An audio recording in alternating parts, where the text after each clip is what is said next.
Night pressed against the stones like a second layer of ice, and the wall groaned as if it could feel its own age. Jon stood on the inner walkway and let the wind pull at his cloak, the rough wool slapping his legs and the leather around his forearms. It was not yet the hour before dawn, but the darkness held a thin gray undertone that promised the sky would open soon, and with it another cold day so clean and sharp it might slice through any lie a man told himself to keep warm. Ghost moved soundlessly beside him, a shape whiter than the ice, the faint gleam of eyes catching any hint of light, the fur along the direwolf's shoulders lifting whenever the wind cut a new way. Jon rested a hand in that thick coat and felt the steady breathing beneath his palm, the animal's calm anchoring a restlessness that sleep had refused to take. There was the smell of old smoke and fresh frost, iron and lamp oil, the sour note of the middens rising and vanishing as the air shifted. Somewhere below, a stable hand coughed. A door thudded shut, a hinge squealed, and the sound went quiet again as if scolded. He had come up to the wall because the narrow bed in the common room felt too small and too full of memories he wasn't ready to entertain. Sam snored like a bellows and whimpered when he dreamed. Gren would mutter and kick, as if battling geese in his sleep. PYP's occasional laughter rose like sparks and died in the stone. Jon loved them all in a way that felt raw and newly formed, but none of that softened the feeling that he had been folded into a shape that did not quite match the space around him. His mind kept sliding south, to a city of red walls and troubled air, to a father who had always been careful with truths and a family scattered by duty and war. A raven croaked, not far off. The tone of it, harsh and oddly questioning, made him think of Maester Aemon's bird, the one that cussed like a sour old man. That bird knew where to find Jon most nights when the halls gnawed at him.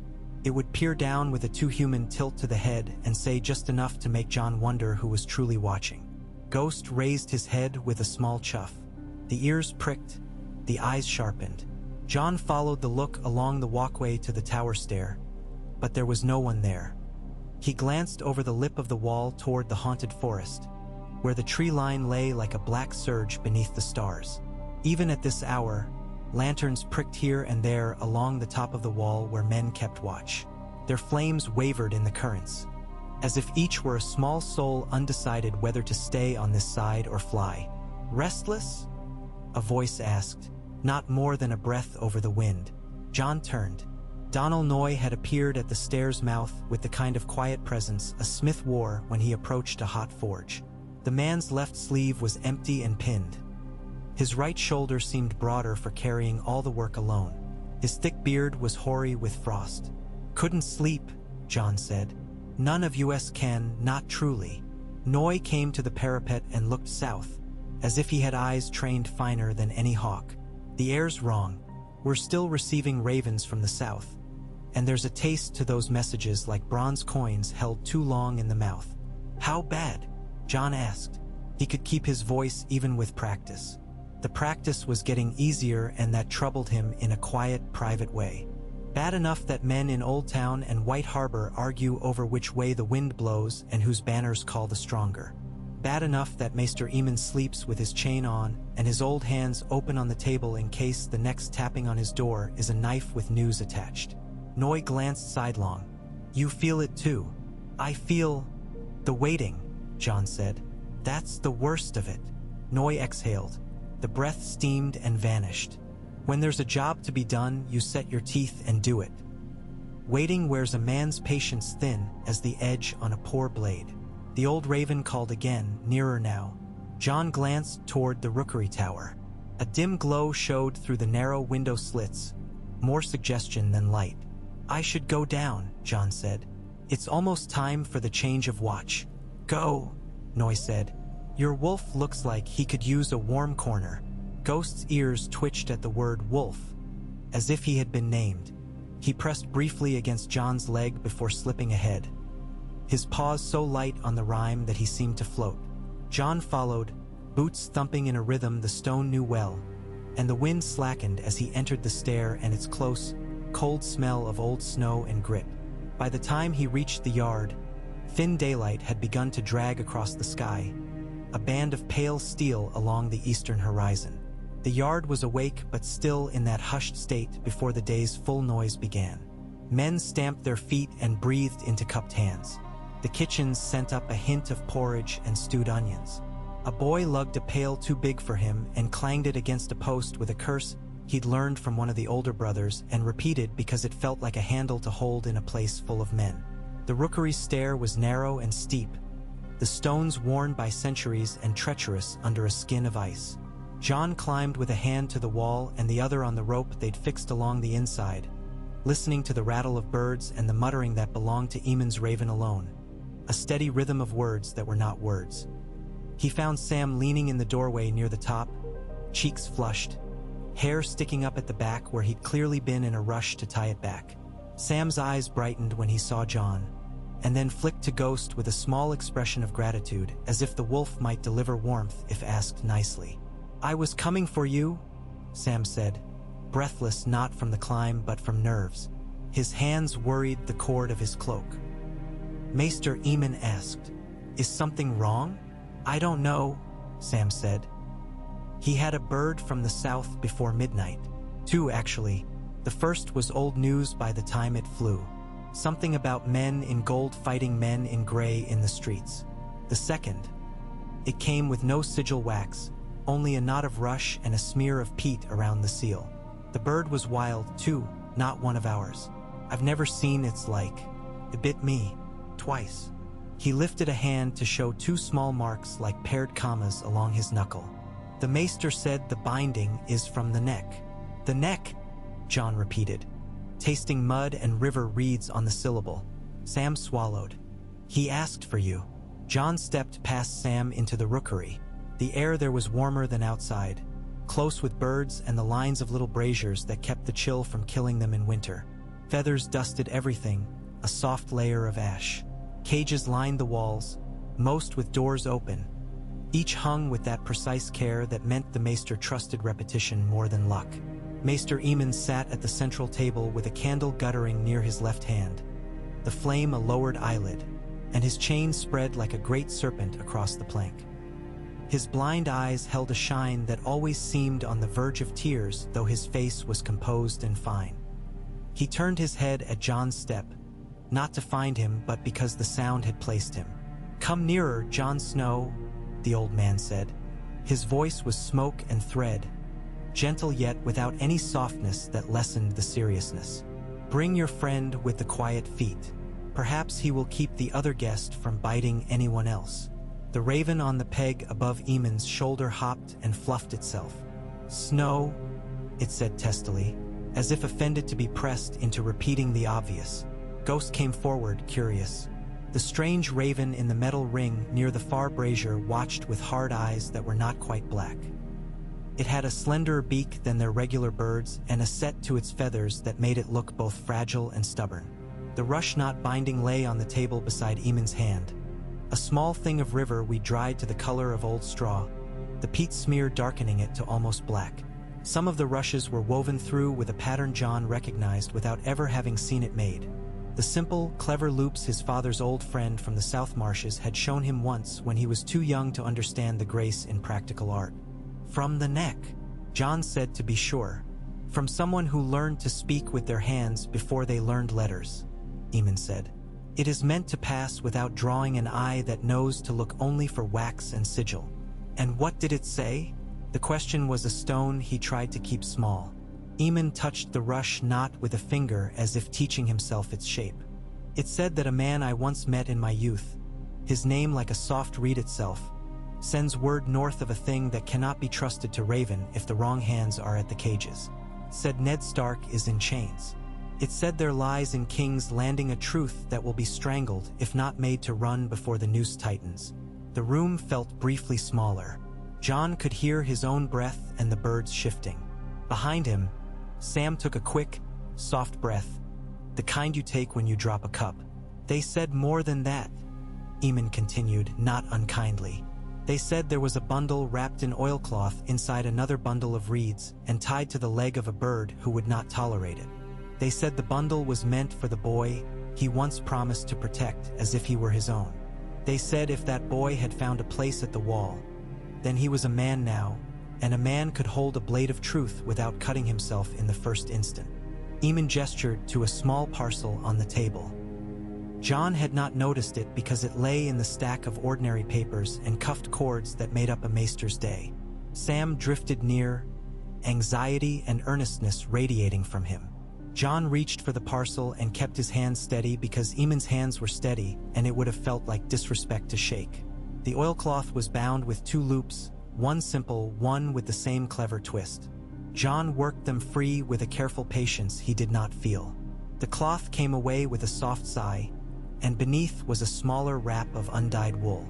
Inside that lay a folded square of creamy vellum, the kind Maester Luwin used for the children's lessons, and a little bundle tied with thin leather. The leather was greased and smelled faintly of smoke. Jon set the vellum aside as if it might bite as hard as Sam's hand had been bitten. He untied the leather thong and unrolled the bundle.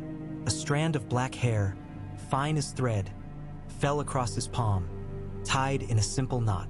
Beside it lay a small, dried flower pressed between 2 dampened layers of linen. Its petals pale as a winter sky, edges browned by years, scent gone but shape perfectly recognizable. A blue winter rose, stubborn even in death. His spine knew that flower more than his mind did. He remembered a tower in a story told without telling, a room full of the smell of blood and summer roses, a whisper from his father when he assumed Jon slept. He imagined all of it and nothing because he had only fragments. "Read," Maester Aemon said, not as an order, but because he knew that the time for hovering had passed. Jon's throat worked. He took the vellum. The script was not the even, precise hand of a trained scribe. It was the hand Jon had seen often enough on orders to Winterfell's men, on letters sent to bannermen.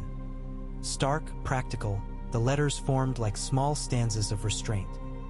It was older here, though less certain, a tremor in the ink that said the man writing had not slept enough and could not afford to sleep until the ink had dried. Jon, it began without flourish. He read more. The words were simple. They cut clean. "No one has ever told a truer lie for the sake of a promise than I did the day I brought you home. I won't waste ink on apologies you did not ask for and that might cheapen the thing they seek to mend. If I fall, you must hear what I swore to bury and what cannot be buried with me. Because truth grows its own legs in the dark and runs the wrong direction when left without light. Your mother's name was Lyanna. She asked me for something in a room where the wind wouldn't go and the banners hung heavy as wet sails. She asked because love will ask what no oath should, and I agreed because I am a poorer man than the world thinks and because I would have set myself against mountains for her sake. She died and left you, and I told a tale that kept you breathing. It was not only the shape of your life I guarded. It was the kind of life you would live. You were not born from the thing they call sin in the yard. You were not born from a market or a feast or a mistake. The man who laid your blood in the world gave songs to a woman who liked silence, and she kept both. He was not the man the songs call a thief. He was a prince who played at prophecy and bled for the wrong reasons. I say this so your back will straighten when men try to bend it with their stamps and their names. I told you none of this because men who would have killed you for the shape of your blood wore bright silk and smiled when they signed their treaties. It is not safe even now, but safe is a word that belongs to people who can afford it. Forgive me for thinking of you as a boy when you were already a man who could shoulder anger without letting it pour into the wrong cups. If I live, I will tell you face to face and you may choose whether to forgive. If I die, I release you from the name I gave you not because it was a poor name but because it was borrowed. Take it with you if you wish because the man you know when you look in the mirror is the man you have made, and names serve men, not the other way. But know this, when men count dragons, their fingers should include you. The letter did not sign itself in long titles or the claim of a keep. Ned, it ended the same as it had ended 1,000 lists and 100 letters. Jon's hands had begun to tremble despite his best effort. The vellum shook softly like a small animal trying to flee. He set it down before his fingers creased it. He looked at the strand of hair and then away, because the world felt suddenly full of edges. He had no room for a building more complicated than a breath. Sam made a small, involuntary sound, then swallowed it with a sort of guilty politeness, as if he'd burped at a funeral. Jon could not tell whether the sound had been pity, surprise, or fear. Maester Aemon's hands were folded lightly. The old man had not pretended to read through eyes that no longer obliged him. He had listened instead, to the quiver of the paper when set down, to the change in Jon's breathing, to the raven's sudden quiet. After a moment, Aemon said, "Do you wish me to tell you what you already know I know?" Jon found that his mouth was dry in a way that did not yield to swallowing. He worked his jaw and said, "Say it. There are names that must not be said in some rooms because they grow teeth as soon as they cross the threshold," Aemon replied. "But one cannot live only in rooms like that. Your father in duty and in love was a Stark. The man who laid your life in the world was a Targaryen. I have never had children, and yet I have seen more men born than most midwives. Blood makes its own music when it is stubborn, and yours has been humming a tune since you arrived at the wall. I wondered. Now I do not wonder." Everything felt at once extremely close. Sam's breath, the rustle of feathers, the way the candle had guttered and left a small cave of soot on the tallow, and also so distant his mind had to leap to reach it. He had spent most of his life thinking of himself as something others named. Bastard. Snow. The words had not hurt because of the sound of them, but because of the way they were used to push him gently to the side. He had learned to live a little to the side and to find company there among boys whose eyes escaped their fathers. It had not been a bad life, not always. In winter there were mornings so bright the very cold felt like a friend. "I don't know what to do with it," Jon said, and immediately disliked the weakness he heard in his own voice. He had meant to say it like iron, came out like water. "What you do with any blade," Aemon said softly. "You hold it by the right end. You check its edge before you swing. You remember that your arm grows tired before your fear does." Sam lurched forward a little, then back, uncertain. He had tears in his eyes, because he cried easily for other people's shocks and joys. "Does this mean," he began, then stopped, then tried again. "Does this mean you'll go south?" The idea was so sudden and so large that Jon felt disgust at himself for not already having thought it. The syllable south heaved up and threw his mind in front of them like a wave. He pictured a road shrinking behind him, a blue banner of cold air, a big city the color of old wine, and somewhere a square filled with people who had come to watch something they would talk about all winter. He imagined his father, or the man he had called father, who was more real than old songs, on his knees in the dust. He had taken no wife. He owned no land. He had come to the wall because the world had offered him a narrow path that was honest even in its hardship. He had spoken old words at a heart tree and promised to serve where the cold did not sleep. He had meant them. He meant them still. But now another set of words lay on the table. Quieter, perhaps, but not weaker. They pulled him in another direction so hard he could almost hear the joints in his thoughts creak. "I can't desert," Jon said. He said it not to be brave, but to test whether saying it would make it easier to carry. "No, you cannot," Maester Aemon said. "And you cannot ignore that letter. These two truths have to live in the same body now. Men have been torn by softer oppositions." "I could send a raven," Sam said quickly, like a man patching a sail with his hands before the wind takes it. "You could write. We could warn someone. Tell someone who could help." "Who, Sam?" Jon asked. He kept his tone gentle because Sam did not deserve any roughness. "Who could we warn? The men in the south are already wearing their colors in their mouths. They chew them before they speak. We can send to Winterfell," Sam said. To Robb. To your brothers." It took effort not to correct him. Not to say again that Robb was his half-brother. It had always been true in the way the world measured such things, and it would always be true in ways deeper than ink. But the letter had made all of that feel, arranged by someone else's hand. "If the ravens to the neck were easily watched," Jon said, "how likely is it that any bird we send to Winterfell will not be bagged before it flies shy of the river?" "We can fly too," Sam said, stubborn for him. "3. A flock. Scatter them. Some will get through." "It would wake some eyes," Aemon said mildly. He turned his head, the movement precise, listening to something Jon couldn't hear. I think it is a good thing to do when there is a way to do it without pushing a man off his own path. Jon Snow. He made the name deliberate, as if to bless it for now. What you can do at dawn is send a letter to Winterfell and to White Harbor, and to the men in the marshes. You can do what is in reach of your hand, then sleep in the bed you have made, then rise when called to practice. You can also go to Lord Commander Mormont and tell him that a letter has come for you that cannot be spoken of in the yard. He can look at the words with an old soldier's eyes and tell us what we've missed. Jon imagined Mormont's brow lowering like a puh. Portcullis, the man's own raven snapping at a finger that strayed. The thought steadied him. There was in the Lord Commander a blunt, good hardness that made the world simpler for a time. Jon nodded. I'll go to him.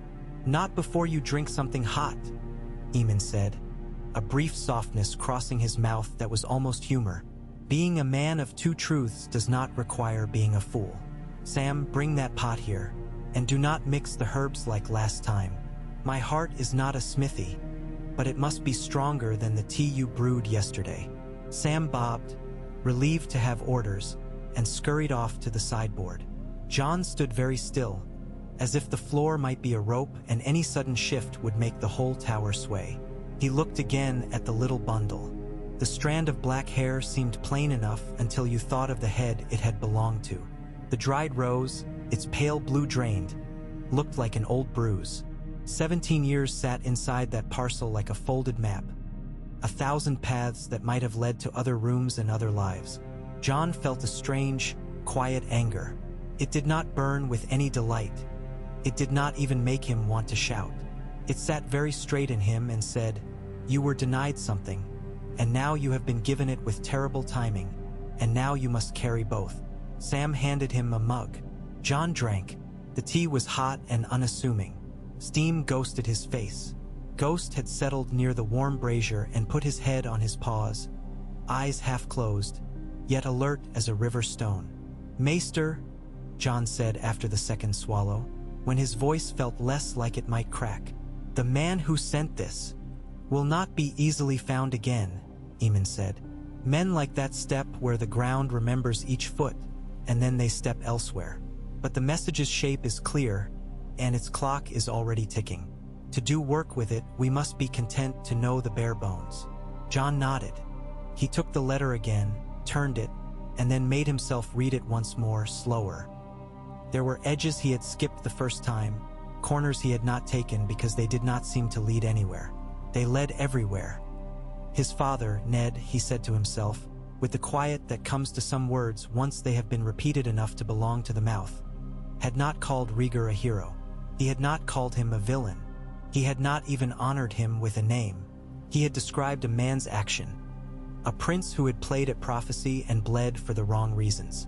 In those few lines, Jon heard an entire world of adult contempt and pity, and a deeper love for a sister who had asked more than was fair and been granted it because love sometimes commanded like a lord. "I want to be angrier," Jon said aloud, because it was a privacy he was surrendering voluntarily. "I want to strike the table and say his name like a curse, but I can't reach the man. He's a ghost I never knew, and it feels wasted to grow hot at a mist." Aemon lifted his head a fraction. "You've named something worth naming. Save your firewood for the iron that can be bent. There will be men with warm throats and loud opinions enough to quarrel with if you go south, or if the South comes here." Sam made a nervous laugh at that, then seemed ashamed of it. "Sam," Jon said, gentle, "you were right to fetch me." "I didn't fetch," Sam said, indignant before he remembered he had, in fact, scurried. He ducked his head with a small grin that was brief and honest. "I mean, I did, and I'd do it again."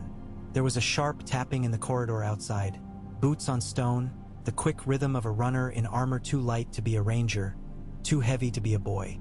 The door opened without a delay that would have meant humility. Bowen Marsh put his head in, his cheeks red with cold and his eyes red with something else. Not tears exactly, but a kind of rubbing. He had never liked Jon, not wholly, though he had not disrespected him either. He kept the books and the stores the way a mother held a feverish child. Firm and anxious both. "Maester," Marsh said, The Lord Commander wants you, and you, Snow. Now, did something happen? Jon asked. He set the mug down, the sound too loud and then not loud at all. Marsh hesitated just long enough to show that he did not know whether delivering the news would raise him or lower him in someone's estimation. A rider came in along the King's Road, he said. Well, the part of it that we still call a road. The man near froze his horse at the last stretch, and the horse near died under him.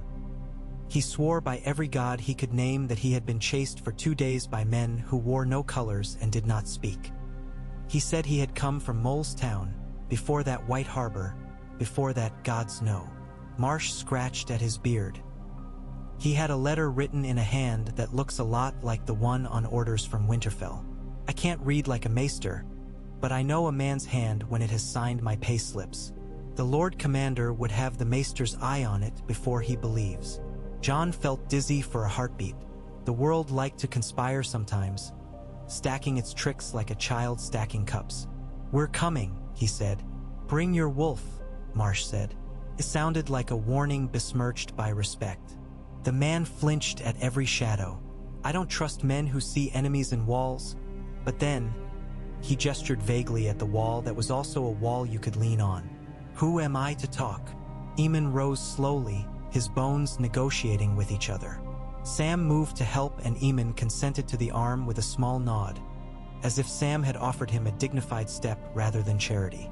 Jon tucked the letter inside his tunic with a carefulness he knew bordered on ceremony. He left the dried flower and the hair strand on the table because he did not trust his hands to carry them without crushing something that had already been too bruised by time. They went down the stair in a small procession. Marsh with his quick, anxious steps, Aemon adjusting to the rhythm he could trust without eyes, Sam matching him, Jon behind with Ghost flowing like spilled milk along his side. The yard felt briefly too bright, too full of the very ordinary. A boy wringing frost from a line, a man cursing his boot laces, the kitchen door yawning a breath of warmth. The contrast made the errand feel more dramatic than it needed to be, and Jon was faintly ashamed of that thought, as if he had been caught enjoying the theater of it. Mormont waited in the common hall, a great slab of man behind a table scarred by a century of plates and blades. His raven hopped on the back of his chair and observed the world with a boredom the bird had cultivated until it resembled wisdom. The Lord Commander's hair was less black than it had been in the stories. He looked as if he had been carved from mountain and then softened by rain in the years since. He raised his head when Jon entered, not in surprise. That was not a posture the old bear had often, but as a man checking his tally. Maester, Mormont said without greeting's sugar. Read. A man sat huddled near the hearth, his hands out to the fire, which licked them with more pity than heat. He kept glancing at the door and then at the corners of the room, as if corners were treacherous. His cloak was white with residue, the kind of frost that didn't melt so much as grind into the wool. He had a scar across his eye that tugged his lid and made suspicion his resting expression. A sealed letter lay on the table, the wax cracked and mended with a smear of someone's breath and a thumb. The seal had been the dire wolf of House Stark. It was now barely more than a lopsided ghost of itself. Aemon took the letter from Mormont's hand and held it as if feeling the weight of ink. This hand, he said, belongs to Eddard Stark. The Lord Commander grunted approval and impatience in the same sound. It was sent weeks ago and fetched here by a man who knows why wolves do not speak in cities, he said. I have not yet broken it because the man who carried it said it wasn't for me. Aemon's blind head turned toward the space where Jon stood. For Jon, he said simply. Mormont's eyebrows climbed in a slow mountain. He did not ask why. He did not ask anything. He reached, pulled the letter back, and extended it across the table to Jon. Read, he said. Aloud if it suits, or not. Jon's fingers were cold again. He took the letter, broke what remained of the seal with a pressure that felt indecently intimate, and unfolded the vellum. The script was the same as the Rushnot letters, though firmer here, written in a room with less danger pressing in. He read, Jon, if these lines reach you, then the paths I set in motion when I was a younger man and the paths I set yesterday have met. There's a knot here that can only be cut, not untangled, and cutting it will leave a sting in your palm. You'll be angry with me for telling you with a bird's leg as courier. I deserve it. I have not made an easy thing of your life, but I will not make a coward's thing of it either by pretending you do not deserve to know what harms you and what might save you. I have told no one the words that follow who could be made to speak them by rough hands. I write them now because I have met a painter who works with knives and knows how to take a face from the canvas and put a different one there. I have made enemies with hair the color of sunshine and gods in their mouths. If I am taken, if I am made to speak for lies I did not tell, remember that truth is a weapon that does not always look like a sword. You are not my sin. You are my sister's son. I am near out of time. There are names I will not write. If you live long enough and become wise enough, you'll know them all without my help and despise them on your own terms. If you go to Old Town one day, ask them to tell you how prophecy turns men into fools. If you stay where you are, and I hope you do for all the reasons beyond my selfish wish to keep you safe, remember that a man can be worthy of a throne and still be better off without one. If the world changes around you and demands a name from you that I did not give it or refuse. I release you from all the little cages I built out of good intention. If men come bearing stories of dragons, do not laugh. I never did, and not because I am humorless. Jon found his throat tightening again. He swallowed, and then read the closing lines that were only duty wrapped in love, and then only love stripped of its duty's armor. He did not read them aloud. He folded the letter and put it in the same place in his tunic as the other one. He could feel, against his skin, the twin corners like two small bones. Mormont's eyes had narrowed out of habit. His raven said, "King, king," in the tone of a drunk who had learned two jokes and stuck to them. The bird's irony was not entirely misplaced. "So," Mormont said. He did not look at Jon the way men look when they suddenly find themselves standing at a crossroads they had not noticed. He looked at him as if the boy had merely changed his cloak. "A fine tangle that is none of our cooking and all of our eating." "Might be none of our eating," Marsh said cautiously. "If the boy burns the letter and forgets it." Mormont turned toward Marsh with a slowness that was somehow more threatening than speed. "Do you forget the taste of a thing because the cook dies?" he asked. "No, you do not. You carry it in your mouth all day whether you liked it or not." Marsh muttered a something like apology or agreement. "Let us name what can be named," Mormont went on. "You are a man of the Night's Watch." He added no more to the sentence, letting it stand in the air like a pike. "Yes, my lord," Jon said. "That holds," Mormont said. "I won't pretend I don't see storms where you see storms, but I only have one boat, and I won't cut holes in it because a dark cloud rolls in. You will eat, you will train, you will stand watch on the wall when told. You will not ride south to become a song. If a letter could make my men traitors, I'd burn every inkpot within 20 miles. But a letter can do other work. We'll use it." "What work?" Marsh asked. Mormont tapped the table with two blunt fingers. "The sort that comes of knowing that the men in silk down there are playing games with fire and the wind is wrong. If it becomes necessary for this watch to speak in a loud voice to the men of the north, there might be a name among us that carries further than the one on my ring." He looked at Jon. "Listen to me now, boy. If you try to become more than what you are here, I'll break you back to kindling. But if what you are here becomes more than this place because the world decides it, we'll adjust." Jon heard in that the rough mercy of a hard man. "I won't desert," he said again, to himself, to Mormont, to Aemon, to the ghost of a man who had not signed his letter with anything but love. "Good," Mormont said. "Now go with the Maester and send your birds. Use codes if you must. Samwell, you'll help him shape the words, because you're good at shaping words into things men can carry without dropping them. Bowen, count the oats and then count them again. You look like a man who trusts numbers when people lie. And you, traveler," he nodded at the man huddled at the hearth. "Eat until your belly remembers how, and then tell me why you ran and who gave you that letter and what you saw on the road. If you lie, I'll know." The man nodded rapidly and at once began to shove bread into his mouth as if commanded by old habit. Mormont's raven hopped closer, peered as if measuring the size of the man's lies against the size of his appetite, and concluded they were evenly matched. Back in the rookery, Jon and Sam worked in that absorbed silence the hands find when the heart is not quiet. Sam brought a fresh pot of ink. Jon sharpened a quill, then another. He wrote to Robb not as a brother who had taught him to hold a sword, but as a man who could hear an alarm and decide whether the bell was part of his building. He wrote to Maester Luwin, whom he trusted to measure a truth like a seed and plant it in the right season. He wrote to the neck, addressing his note in the way Aemon suggested, with words in the corners and the lines of the page crooked to look like the scribbling of a drafted farmhand. The messages did not say the name the letters had not said. They said instead, "The story I told myself about my birth has been replaced by a harder, truer music. Keep your men near. Speak to no one who asks you about summer roses with a smile that doesn't reach his eyes." Ghost watched them as if he understood the right of it. When the birds were ready, Jon carried them to the open slots and set them free in quick succession. Each raven took the air with a sound like a wire being plucked. They vanished into the morning, which had almost arrived. The sky lay close to the walls of the world in sheets of gray and pearl. The first edge of the sun was not yet a visible thing, but its pressure was felt, as if someone on the other side of the horizon pressed a palm to a veil. The temperature dropped, then rose as the wind shifted and shook new ice dust from the heights.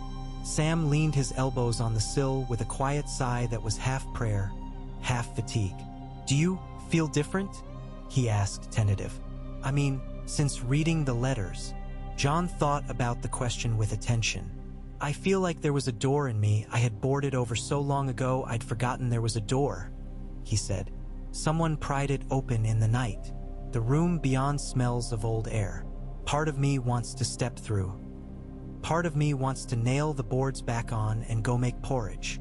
Sam made a small, sincere laugh. "I'm glad you said that. Most men pretend to like what they've never tasted and pretend not to be afraid of rooms they've never entered." "What do you think I should do?" Jon asked, not because he needed Sam's advice to make himself whole, but because Sam's mind was a good mirror that did not distort too much one way or the other. "I think," Sam said carefully, "that if the gods wanted you to run, they wouldn't have put you where all the roads are watched. I think you should keep breathing and keep your eyes open and tell the truth to those who can carry it. And I think," he flushed at his own boldness, "that if you find you cannot help but go south, you should tell me so I can try to stop you until it is the kind of going that has a plan and a banner and friends. Not the kind that ends with your head on a spike and me crying in a latrine." Jon put a hand on Sam's shoulder, a quick press to fix the friendship in place for the moment. "Done," he said.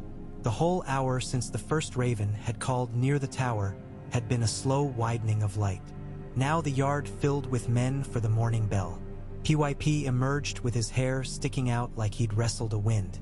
Gren yawned in a way that was almost a roar. The smell of breakfast found them.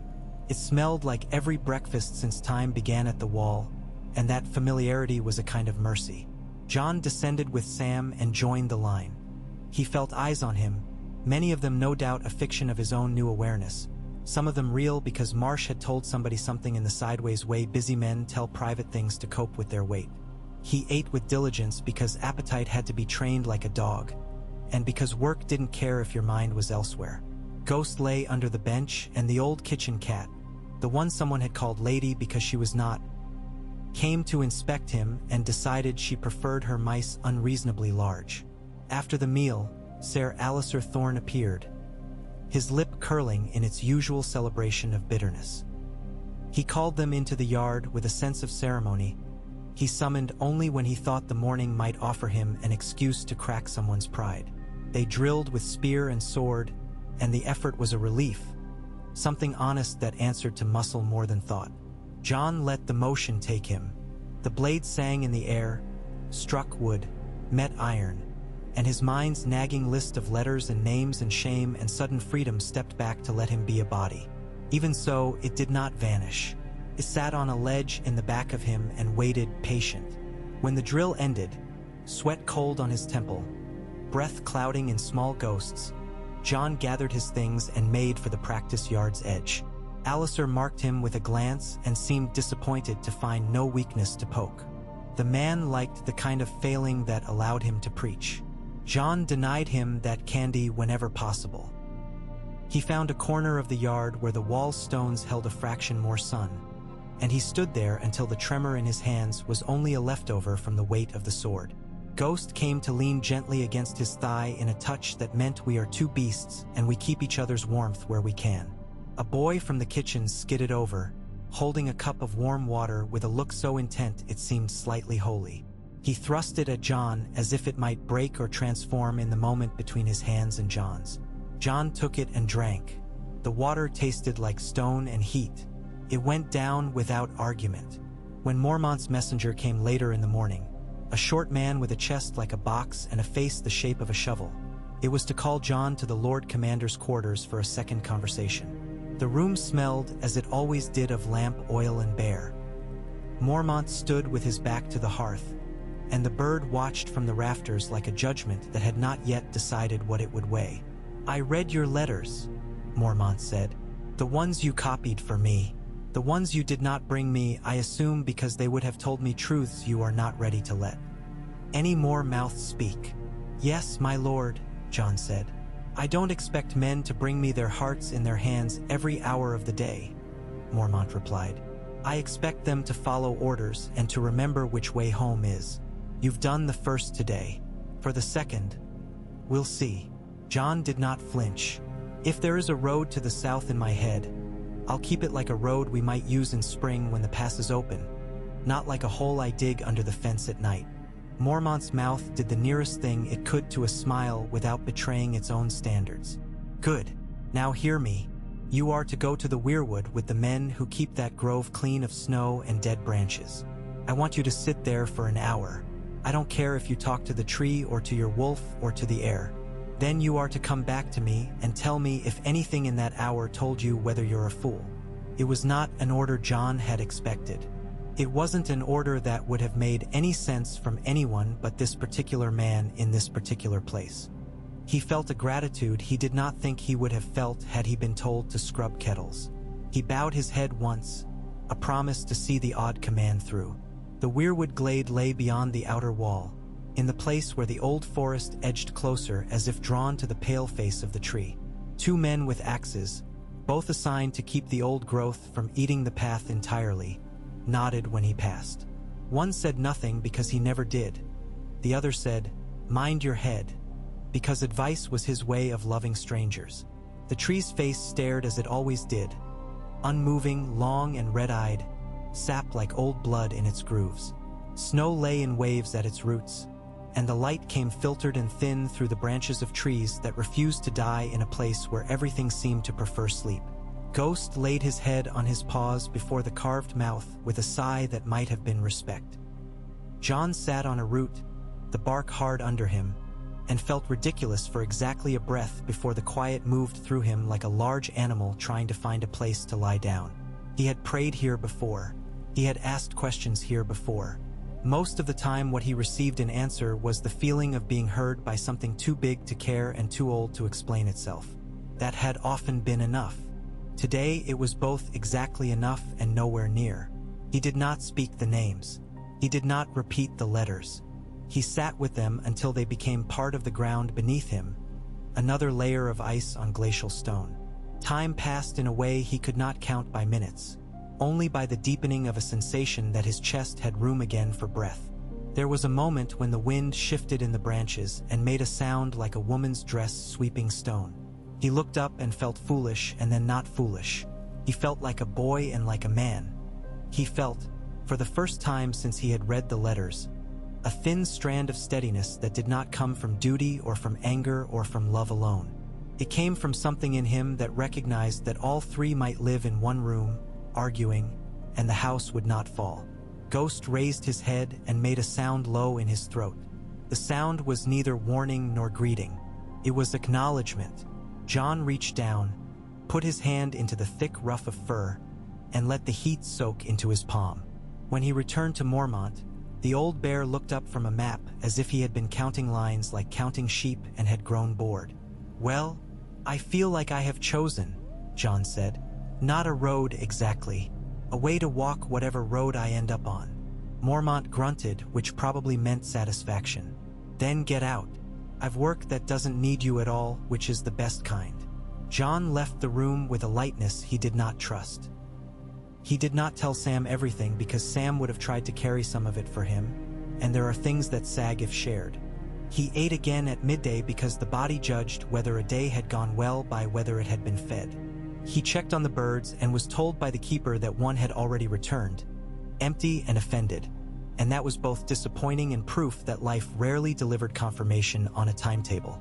In the afternoon, when the sun was a pale coin skating badly, Jon took a turn on the wall. The wind had grown teeth. His face stung and then went numb in that way that always frightened him a little because it meant he could be injured and not know it until later. He walked the stretch to the east tower and back, each step a small decision. Below him, the forest lay like a black-brown sea.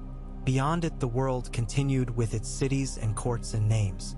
He tried to imagine those places not as monsters but as collections of rooms filled with furniture and people who got cold and hungry and wanted things that could not be given. The light had drained to a thin smear when the second raven arrived. Came in hard, skidding on the sill, breath like a little steam engine. It bore no ribbon, no fancy script. The message was a scrap, hastily folded, the corners damp with the bird's rough flight. It smelled of smoke that had not come from the rookery. Sam had been at the cages and he took the note as if it might carry disease. He handed it to Jon with a look that begged the words to be kind. Jon unfolded it. The hand was Maester Luwin's. Absolutely so, steady, calm, patient even now. The phrasing was careful, turned so as to be plain to those who knew what had already been said and obtuse to those who did not. The gist was simple and it hit like a thrown stone. We have heard. We will be silent as the dead and as alive as we must be. The boy you call brother wears his father's gravity. The banners speak in the hills. The rivers listen. If you are what we have been told you may be, love it like a secret and hold it like a shield, not a sword. The gods keep you as if you were indeed one of their own. Jon handed the letter to Aemon to hear him nod the way you nod when someone far away says yes without a horn. Good, Aemon murmured. Good.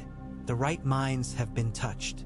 In the evening, when the lamps threw honey shapes on the walls and the warmth in the common room made men forget the ice under the stones, PYP told a story that made Gren blush and then demanded that Jon tell one about Winterfell that did not involve sadness.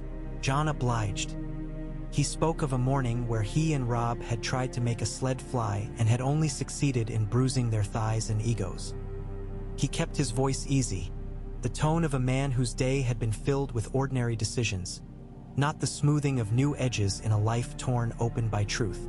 He did not do this to lie. He did it to be gracious with his own mind, which had worked enough and deserved an hour without reinforcement.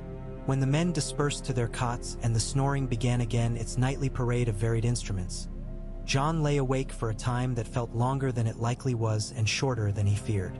He put his hand against his chest and felt the corners of the letters through cloth. The sensation was somehow comforting, like the feel of a knife under a pillow during a bad storm. Ghost shifted and pressed his spine to the underside of Jon's palate, a habit that had started when the wolf was young and afraid of the first loud wind he had heard on the wall. Jon smiled into the dark. He let himself imagine a hall far to the south where a man with a clean, blunt face faced down the chaff of politics as if he were threshing wheat, and a girl with red hair learned too many lessons at once, and boys in the snow at Winterfell wore wooden swords and shouted each other's names. He let himself imagine a slender prince with a harp and a book of madmen's promises, and a young woman who had loved both a song and a brother and died making a vow no one should have asked of her. He let them fade. He let sleep find him at last, not as a conqueror, but as a thin blanket finally long enough to cover his feet. Morning came again because that was its habit, and the first thing Jon heard was the lilt of Aemon's raven in the corridor outside, scolding someone for being alive. The day would ask him for work. He would give it. The other truth would go on asking as well. He would carry it like he had been taught at Winterfell to carry an armful of kindling, close to the chest, careful not to drop any piece that mattered, knowing that the warmth to come made the awkwardness bearable. The hour since the first letter had stretched and folded into something that would not set right in memory. He knew this without frustration. He thought, as he pulled on his boots and felt the stiff leather soften slightly under the heat of his feet, that there would be time for anger and time for action and time for something between the two that looked like wisdom if he was fortunate. He stepped out into the air that cut and blessed in the same breath and looked up toward the rookery, where the birds were already restless, and toward the long line of the wall, where men moved like figures on a board with rules older than any of them. He took a breath. He began his day. He did not know where it would lead him. He did not need to. The way a man walks, he had learned, as a Stark, as a Snow, as something else, can be more important than the road under him. Snow settled in small, stubborn feathers all morning, a slow sift that softened the yard and filled the prince of men with the same stubborn patience the world used to wear down mountains. Jon worked until his shoulders stiffened and his fingers prickled under their leather. The tasks were the useful kind that borrow the mind for a while and return it cleaner. Hauling casks of lamp oil up the inner stairs, measuring sacks of oats for the stables, checking arrowheads for burrs that would maim the string. When the ache gathered between his shoulder blades, he leaned into it rather than away, grateful for anything that made his body the louder of the two rooms he lived in now. Men came and went with the rhythm of any morning. Dolorous Ed muttering about the indignity of surviving breakfast, PYP inventing a song under his breath and discarding it before the third line. Gren moving with careful intent like a man who'd once broken too many things and had been resolving not to break anything else ever since. Alistair Thorne drifted across the yard like a knife carried by a too-cold hand. He paused once where the new recruits worked with bows and let a comment fall that was as much weather as instruction, and then he was gone. Bowen Marsh had already counted the stores twice and was beginning the third look over born of distrust for anything other than numbers. Jon watched that procession the way you watch a tide you've waded through 1,000 times. Familiar, cold, a thing with its own mind. He felt a steadiness there that was not a lie. Habit is a rhythm men can march to even as their thoughts drum other patterns in the skull. He thanked the habit and let it carry him to the next chore. Shortly before midday, a lank figure with a frostbitten nose and a grin that seemed too hospitable to belong to a place like this sauntered up beside him. "Orders?" PYP announced, flourished a hand as if he were presenting a platter, and then fished a folded scrap from his sleeve, where it had warmed against his skin. From the old bear by way of Bowen, who looked as if he'd swallowed a tally stick sideways. "You're for the tunnel and the south gate. Meaning you're the lucky soul to go down into the mouth of the world and see if it has teeth." "I had other plans," Jon said dryly, taking the scrap. "Onop." A bowl of stew, teaching ghosts to juggle. He scanned the note. It was short, probably because Mormont disliked wasting words where orders would do. Inspect the winch house. Test the signal bells. Take 2 men you trust and 1 you do not to keep the balance fair. "I volunteer to be the man you don't trust," PYP said immediately. "I'm very reliable at being unreliable." Jon snorted. "That's a paradox. It's a talent." PYP leaned in closer, voice lowering the way voices did when men were practicing being conspirators. "You look less like you've been dragged on your face behind a horse. That thing in your eyes is nearly back to its old gloom instead of this new special gloom. Did Sam tell you the joke about the Septon who tried to bless a sack of oats?" "Don't," Jon said, but without heat. PYP shrugged with mock resignation and went off to gather himself. Jon stopped first at the kitchens to find Sam, who had been sent to sort herbs and looked like a man asked to reorder the names of the stars. He straightened when Jon came in and blinked behind the fringe of hair that never wanted to obey. "We're to check the tunnel," Jon said.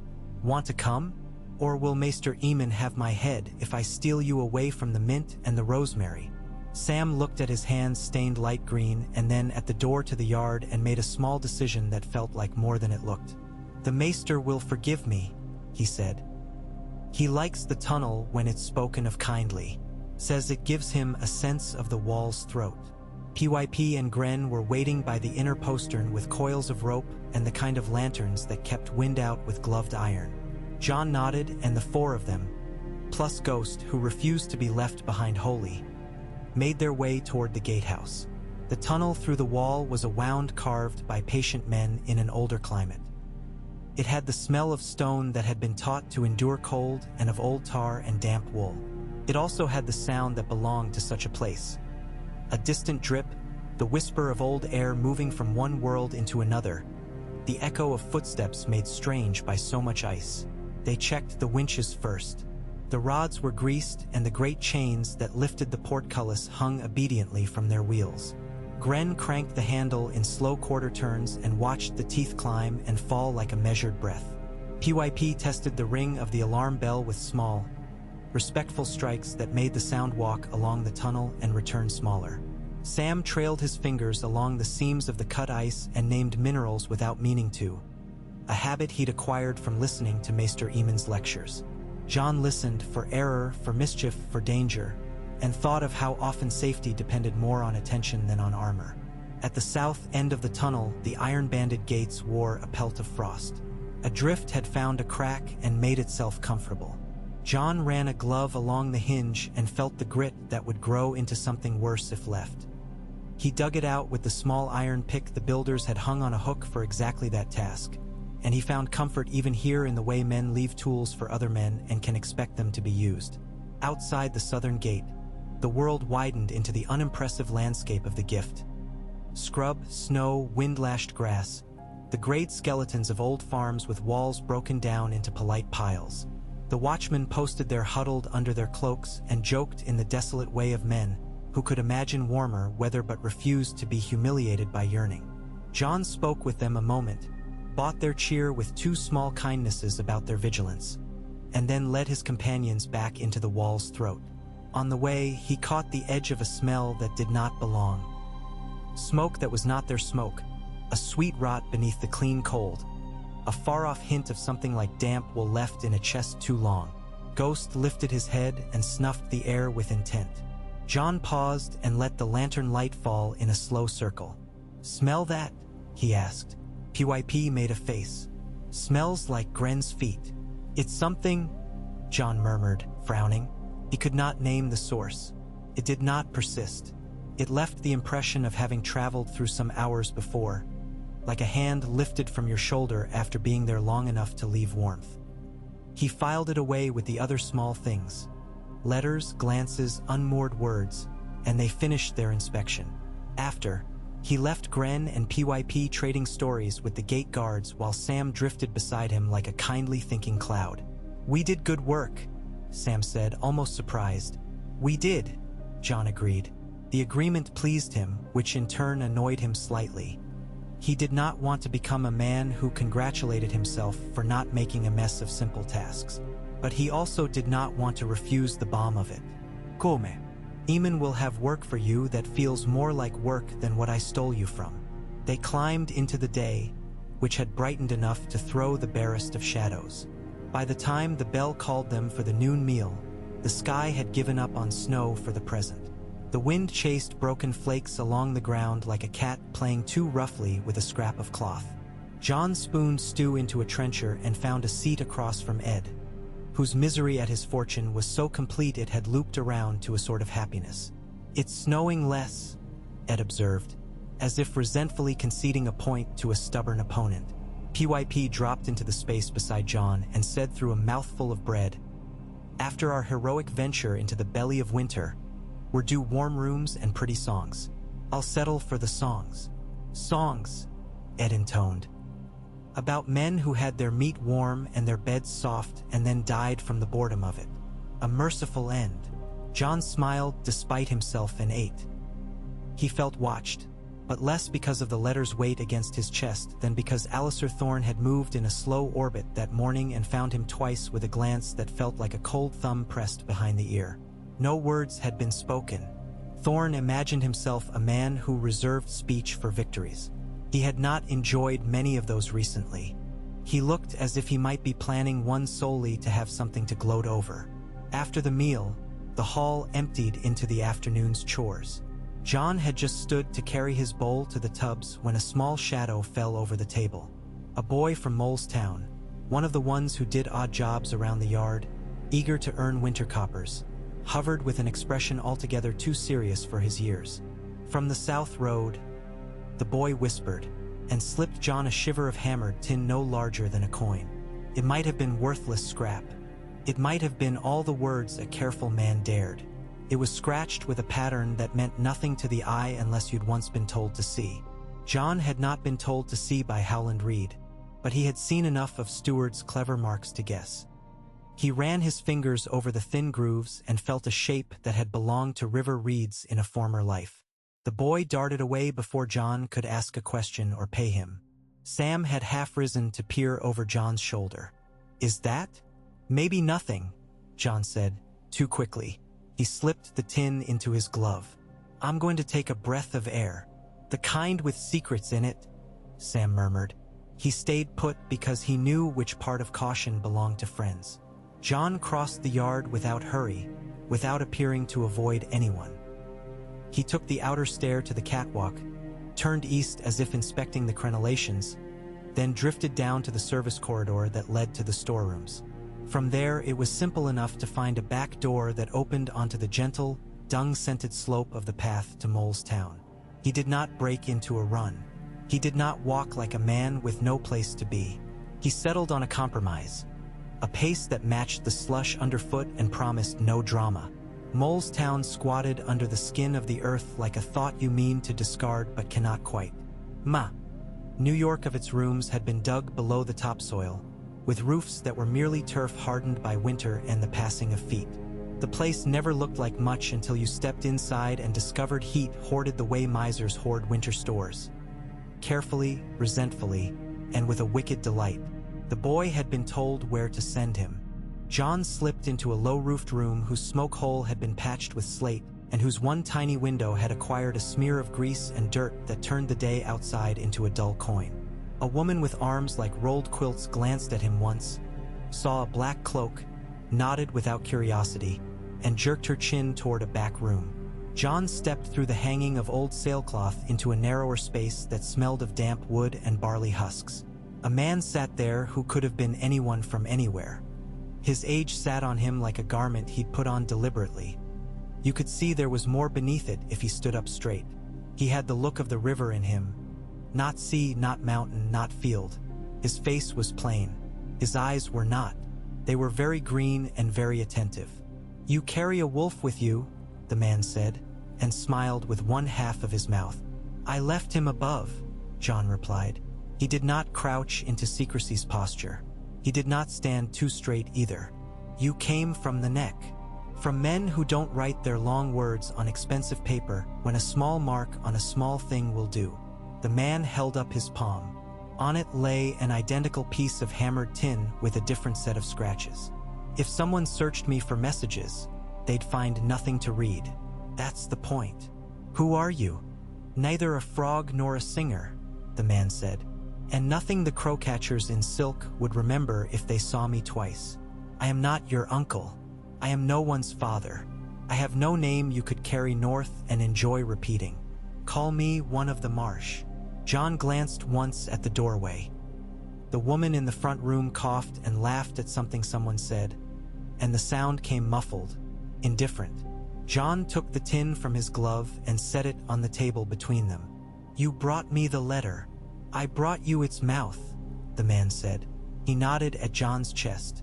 "The hand that wrote the longer lines on the finer vellum the bear has already seen also asked the Reeds to break their years-long habit and send a piece of their story where they rarely send anything. We did. You have it. More than that, we have the habit of saying things when paper runs out." Jon sat on the bench. The wood had that damp stiffness that tells you it has been winter longer than anyone had wanted. "Say what you were sent to say." The man's face showed almost no hunger, for money, for glory, but it showed eagerness for the job done well. "I was told to tell you a story without names. The names would be too dear to spend when there are men with nets waiting in the reeds. Once there was a girl in a tower who liked to ride and to run and to beat her brothers with wooden swords. Her father loved her and feared for her because she was the kind of person that makes life around her rise like bread and also makes foolish men think they can take that bread away. A man heard her laugh at a tourney and decided a prophecy had been right and that songs meant the same thing as orders. The man was not the monster they wrote in the following songs. Monsters are easy to refuse, but he was proud and liked the way words made the air feel warmer around him. He offered her a crown of flowers when flowers were a message, not a gift. That was a beginning. There were other beginnings before that, older, longer, some of them thorns they both chose to grab. They went away together to a far room that smelled of petals and of iron. In that room, men died outside so other men could lie about the reason much later, and in that room the girl had a child and bled and died. The winter beyond the little window held itself still for a breath. Jon could see none of it. He kept his eyes on the man's hands, which were clean and calloused and busy with nothing, as if resisting the temptation to make a tool when one was not needed. And the child, Jon said, was someone's problem, someone's promise, the man corrected gently. The last promise a good man made to a dying girl whom he loved more than he loved sleep or food or mercy. He carried that promise like a heavy, very quiet boy, and he held it so close to his chest that men who hated each other did not see the shape of it for years. I was the only one left in that room who could tell you whether that promise was kept without lies. It cost the good man half his life. Jon swallowed. There were words he could say and did not, because saying them in this place would not make them truer. Why now? He asked instead. Why tell me now when the telling will wake 80 kinds of trouble? Because there might be a knife at the good man's throat before the snow melts, the marsh man said evenly. Because the South has gone mad again, and men like to stack their madness atop old grievances like a child stacking chairs. Because the Crannigs watch currents for a living and the current looks wrong. Because... He tilted his head, measured Jon without malice, and smiled with that half-mouth again. Because 15 years is enough for a boy to become the kind of man who can hear his own story without drowning in it. You bring proof? Jon asked. He made his voice as dull as he could. A part of him wanted this to be a fairy tale he could stick under a mattress. Another part could not bear for it to be an empty sack. Your chest carries letters, the man said. Your palm has touched a token that would mean nothing to anyone else. A flower that still now carries a whisper of a scent if you warm it with your breath. Proof is a thing for courts and for men who play at owning the truth by naming witnesses. You live in a place where proof is the shadows men cast when they burn. If I put you in front of a sept and 1,000 candles and named the names, would it move any piece that matters in a way you could live with? Or would it simply make you a target whose outline the archers like? Jon thought of the old bear's face when he'd read the letters. He thought of Maester Aemon's blind, unflinching eyes. He thought of Robb, of Bran, of Arya with her quick mouth, of Sansa learning how not to cry in front of ladies who watch tears like kittens watch string. He could not put those lives into the scales with his own and pretend the measure would be simple. What do you want me to do? He asked. Live, the man said promptly. Stand where you stand until the ground itself moves and forces a new step. Write when you can to the men who can move armies. Do not write to the ones who cannot keep their voices quiet in their cups. Remember, you are more than one thing, and that men will try to use both against you. And listen, when old men who have seen more winters than you can count tell you that the North's danger is older than the songs about your blood. Aemon told me as much without saying it so plainly, Jon said. The name had slipped out before he could catch it. The man's green eyes flickered. Ah, Aemon. He spoke the name with reverence most men reserve for high titles. There is a man who chose to be nothing in order to be something. If he speaks to you without the weight of his chain, listen twice.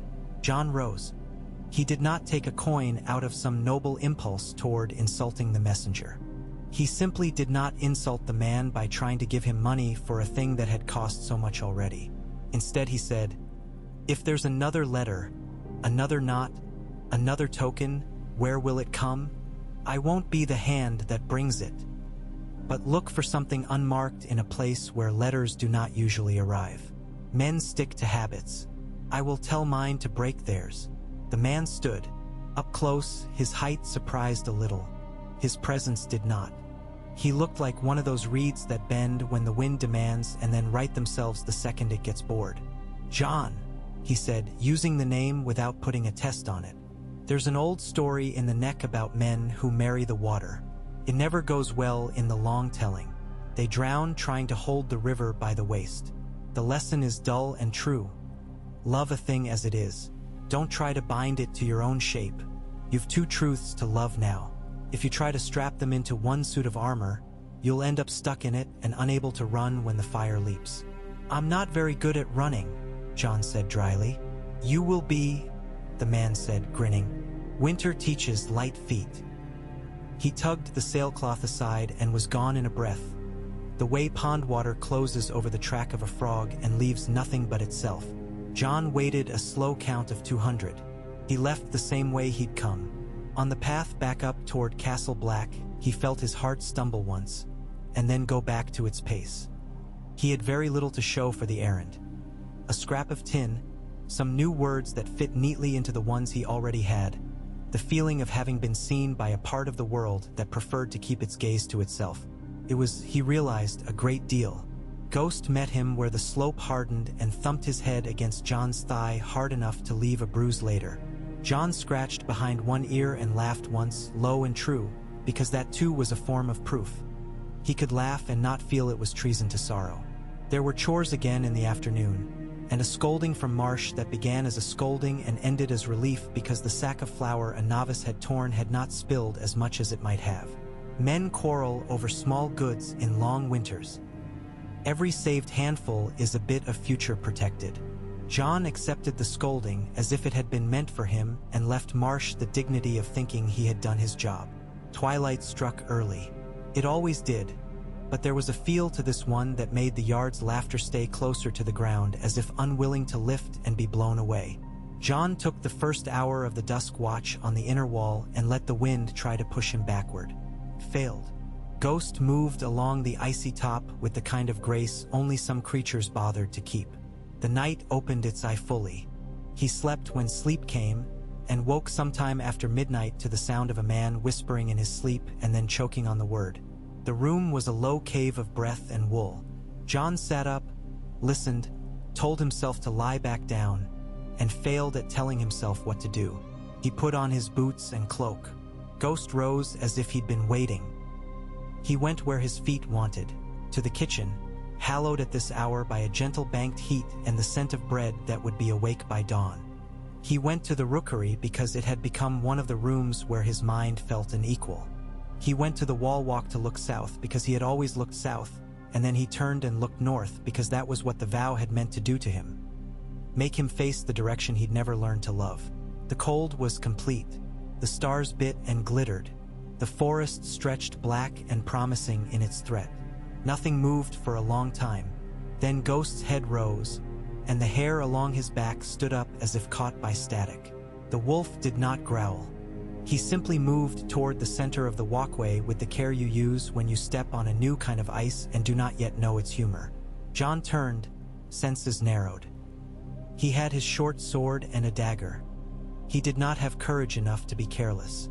He breathed slow to quiet the panic that asks men to run before there's anything to run from. The door at the far end of the walkway opened. A figure came into the wash of lantern light, bareheaded, moving too evenly for a man half asleep, and Jon's throat loosened. It was one of the rangers returning from relieving a post. He lifted a hand. Jon lifted his. The ranger's breath smoked. The ranger's eyes did not reflect the light the way eyes should. Jon did not stop moving, he sped up. Ghost flowed into the gap between them like a white river trying to keep two rocks from striking. "Ho!"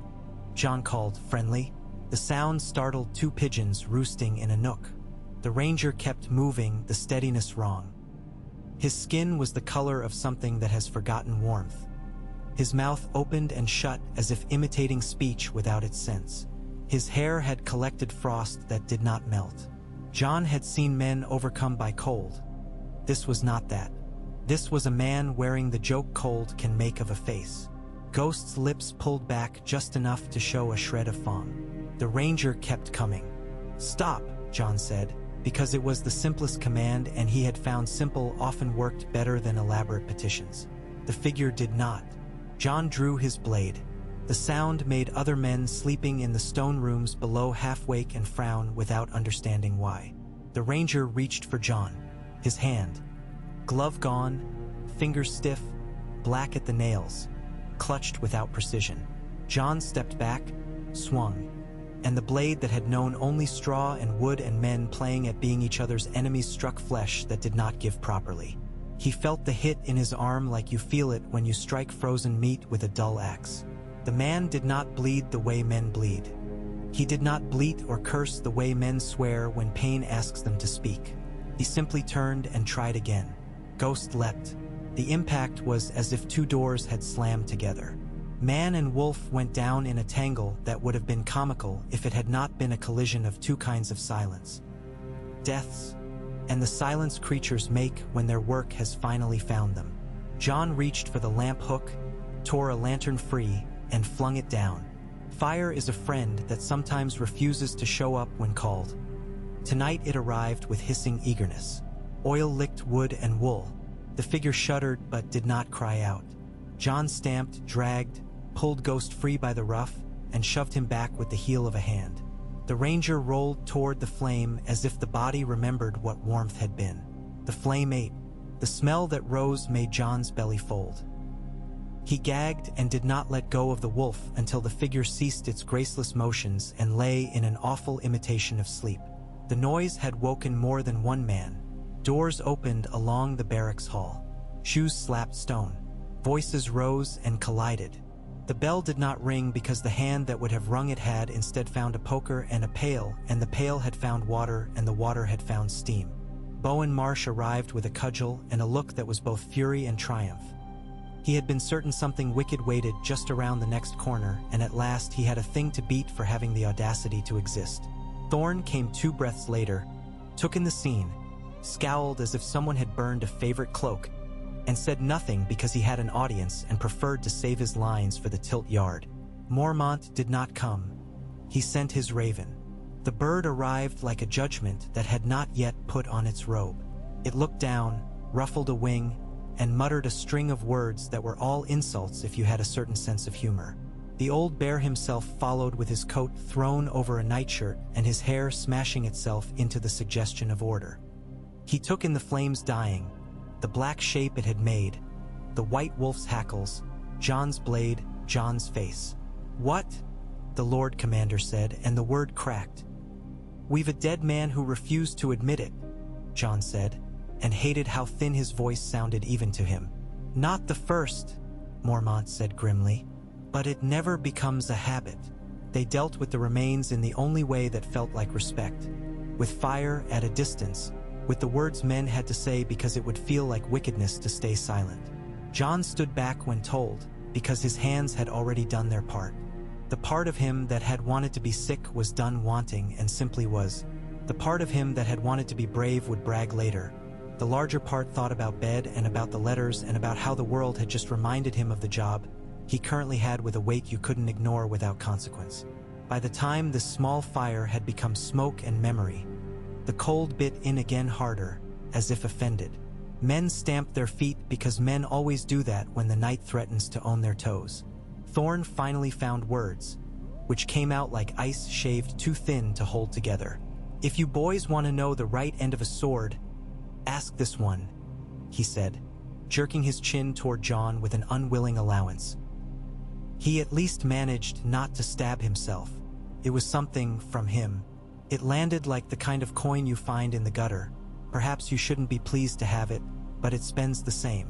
Jon nodded once. He did not enjoy the eyes on him, but he accepted them because he lived among men and men had taken a fright and men must look somewhere after such moments or their own minds bite them. In the thin calm after, Mormont said in Jon's hearing and to Jon, as if by accident, "Come at first light." That was an order that felt like a coat set out on a chair where you could see it and think on the warmth to come. Jon slept badly for what remained of the night. His dreams had the alarming crispness of winter. You wake and cannot be sure you have. He saw a tower, and a woman who smiled the way people do when they know their smile makes others braver, and a man with a harp whose fingers were too clever by half. He saw a bear with a sword, and it was both the sigil on a hilt and a real animal clacking its teeth. The bear said something like no in a voice that agreed with the world. He woke when Ghost nudged him in the ribs. Dawn made its argument outside. Mormont wore his day face when Jon entered, the practical face of a man who had more chores to assign than men to assign them to. He gestured for Jon to come nearer with a brief hand. The raven on the rafters angled its head to leak more light into one little black eye. "You saved my life last night," Mormont said, dismissing ceremony. "And you kept your head where other men would have spent it on panic. I don't give thanks like a septon. Here's the way I do it." Jon looked down. The sword lay on the table like a ship. The bear's head on the pommel glared at no one in particular. The scabbard had been oiled and loved, and then set down for a time long enough that it had collected an honest patina of neglect. It was not a pretty thing. It was something else. "I'll be told this isn't how we do it," Mormont went on. "That we don't hand a boy a blade men in 3 kingdoms would kill to get their fingers around. I'm here to tell you I have one man's life to pay against custom, and custom can eat a biscuit if it's hungry. My son left me the sword when he left me the shame. It was his mother's once." Mormont to Mormont to Mormont, with the metal minding its own work. "I've no shame in the blade and no son to shave my dignity with it. You'll take it. You've a hand like any other man's hand to hold it. Donal will change that damned bear's head to something that belongs to your life. You're not a Mormont. The bear has growled enough." Jon's throat did that sting again. He was getting tired of that sting. He wanted to be the kind of man who could take a piece of glory into his hand without feeling as if he had dropped something he couldn't see. He reached, lifted the sword, and felt its balance move into his arm like a cat settling. The blade was longer than his old one, thinner, with the subtle liveliness that comes from hands that learned to coax metal rather than bully it. He drew it, light, ran down it and cut itself on the dark. "Thank you," Jon said. The 2 words felt too pale under the burden they had to carry. Mormont waved him away. "Go see the smith. And don't swagger. I don't want to catch you preening. If you shine for an hour in the yard with it, I'll have you digging privies in your finery." Donal Noy's forge burned hot enough to make your lungs argue, to make the hair on your arms think twice about its purpose. He held the sword for a time without speaking, the way a man wipes a little dirt off a child's cheek without making a show of tenderness. "Valyrian," he said, but not as a question. "She likes you already. Good. The bear gave you this? Ah, that'll make some men sleep on their wrong side. Let's do something about that pommel. There's too much misery coiled up in that Mormont head." He set to work with the calm a man finds when his task and his hands have met and made a plan without his mind getting in the way. By midday, the bear's head lay in a tray of discarded things. Nothing dishonorable in it, simply a piece of a story being told another way, and a new shape began to emerge from bone and leather and imagination. Donal would not have called it art, but it was. The dire wolf that took the bear's place was rough by the standards of a fancy court carver and perfect by the standards of men who know the difference between a thing that looks like itself and a thing that looks like what a lady thinks the thing looks like. Jon ran a finger along the grooves of the snout and felt a lightness that had no business living in a day like this. He had not realized how much he'd wanted a symbol he could carry that did not belong wholly to someone else. The wolf had been given to him by the kind of fate that tells jokes. This wolf hilt was offered by a man with one arm and a way of making men taller by fitting their hands to good tools. Jon thanked Donal more than once. Donal grunted each time as if to say, "You misunderstand. This is my pleasure." News moves even when no one carries it in a basket. By evening, everyone who wanted to know knew that Jon had a Mont's blade made stark by its new head. Gratitude came in the form of jibes because that's how men here blunted the sharpness of feeling. Ed asked if the new sword came with a bed warmer. PYP demanded a song be sung by the very sword in a high voice. Gren wanted to swing it and was refused and acted offended and then relieved. Alistair Thorne made no comment, which was the loudest comment of all. Sam ran a careful fingertip along the hilt as if trying not to disturb a sleeping animal and whispered something about worth and metal and men into the space behind his teeth where prayers live.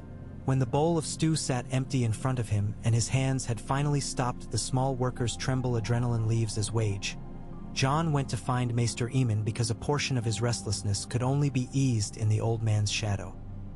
He found the Maester alone this time, the rookery silent except for the little domestic noises of birds arranging their lives around a winter's evening.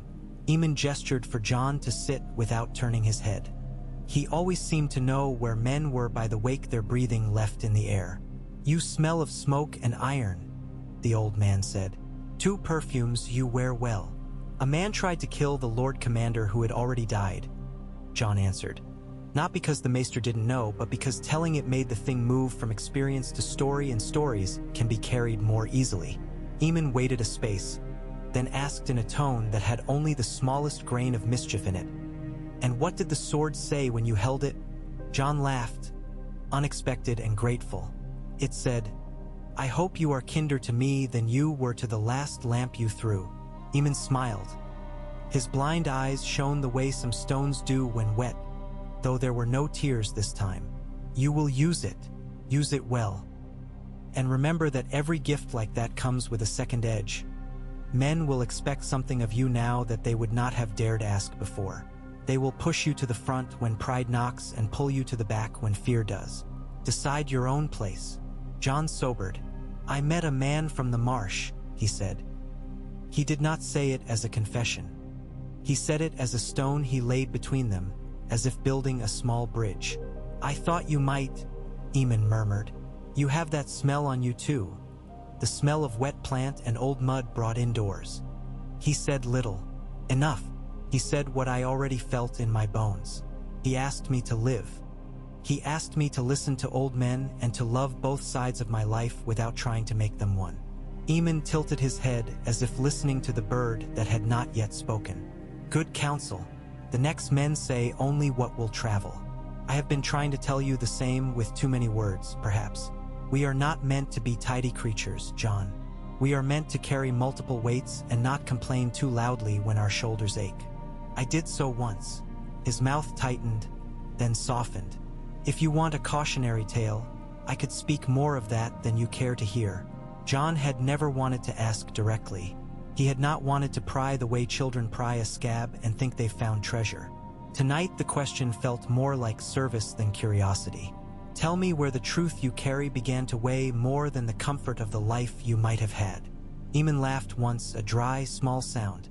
"In a summer where my bones did not ache and my hair refused to admit white to the court, a council decided to ask me a question that wore a gold mask. They offered me a chair and a crown and called it an honor. I knew the shape of their honor. I told them no. I put on black because I had seen what trying to hold the wrong fire can do to a man's hands. I found the wall and married duty because it could not die and leave me a widower. That's the romantic version. The true version is simpler.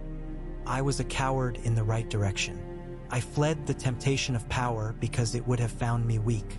Here, my weakness could be turned to a strength. Silence, patience, the storing of names where no one could use them to make blood." "Do you regret it?" Jon asked, almost whispering, because words such as these made the rookery feel suddenly like a sept. "I regret that I was born to a people who turned themselves into ladders," Aemon said. "I regret that I could not be two men at once, the one who took the weight and the one who refused it. But regret is like a very expensive wine. Good on occasion, rotten as daily drink. Issues. I made the choice again every year when they sent me letters meant to tickle old pride. I make it now when I tell you to do as I did. Choose once, then let the choice stand for many days and see if it holds in the wind." Jon watched the old man's hands resting quiet on the table. The knuckles were knotted, the skin paper-thin, the nails neatly kept.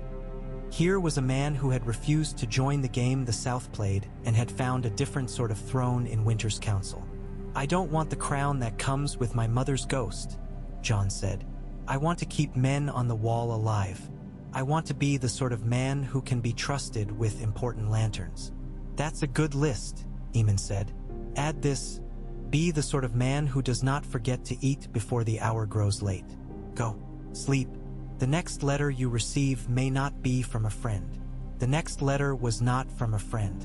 It arrived near dawn 2 days later, when the yard had begun to believe the world might go on another week without a gale. The raven carried no seal. The writing was hurried, stiff. The ink dragged because some fool had tried to save it in a bottle too long. Marsh brought it to Mormont, who read it, closed his eyes for a heartbeat, and then had it brought to Jon with a line that ran as straight and cold as the winch chain. Read. It was a piece of official language dressed in hastily found clothes. The gist was this: the hand of the king once taken for questioning would be judged soon in the sight of gods and men. It would do no one any good to arrive with pleas or swords. The king's peace would be maintained, with blood if necessary. The name was not written. The context wrote it loudly enough. Jon's stomach went hollow. He had known this was coming, as one knows winter will bite the skin. Knowing does not teach the body to refrain from flinching when the wind arrives. He closed his eyes. He saw a needle in Sansa's hand, an apple in Arya's, Bran on a tower's height without fear, Robb with his head bent over a map as if it were a meal. He saw Ned, as he always called him, without thinking, standing with that particular patient irritation he wore when someone asked him to pretend he hadn't noticed a lie. "What will you do?" Mormont asked. The question was too large and too simple. Jon recognized the gift in it. Mormont was handing him the shape to put his answer into. "Stay," Jon said. He could feel, as he said it, the other parts of him rise in protest and then settle, not satisfied, but listening. "Send a letter to Winterfell again and to White Harbor. Send one to the Neck as well, with the code on the tin. Ask them to move men to places that make the South think, rather than rush. There's nothing I can do with a sword there that won't make a worse knot. Here I can keep our watch from dragging itself into distraction. Here I can make our fires hot. I can raise my eyes north when South tries to tug them." The old bear's eyebrows climbed a fraction, which on his face meant something like applause. "Good. You will do that. And you will not disappear in the night on some manic errand to become a hero. If you do, I'll send Sam to fetch you back with a lecture, and you don't want that." "No, my lord," Jon said, grateful for humor even now. "I'll send Alliser south," Mormont went on, with a sort of grim satisfaction. "He wants the court's air in his nose badly enough to swallow a toad to get it. He'll take what remains of the hand that tried to strangle me and throw it on a table there, and some fool will make an important face and call for candles and argue about whether magic can rot faster than flesh. It will not do any good, but it will have been done. That's a form of armor I mean to wear." Jon wanted to say, "Send me," not because he meant to go, but because the want itself needed voicing. He swallowed the urge. Mormont's eyes softened briefly. "There's a man in you who does not like standing still when a fire catches. Good. Keep him. Teach him to hold a bucket steady." "I will," Jon said. He meant it the way he meant almost nothing else.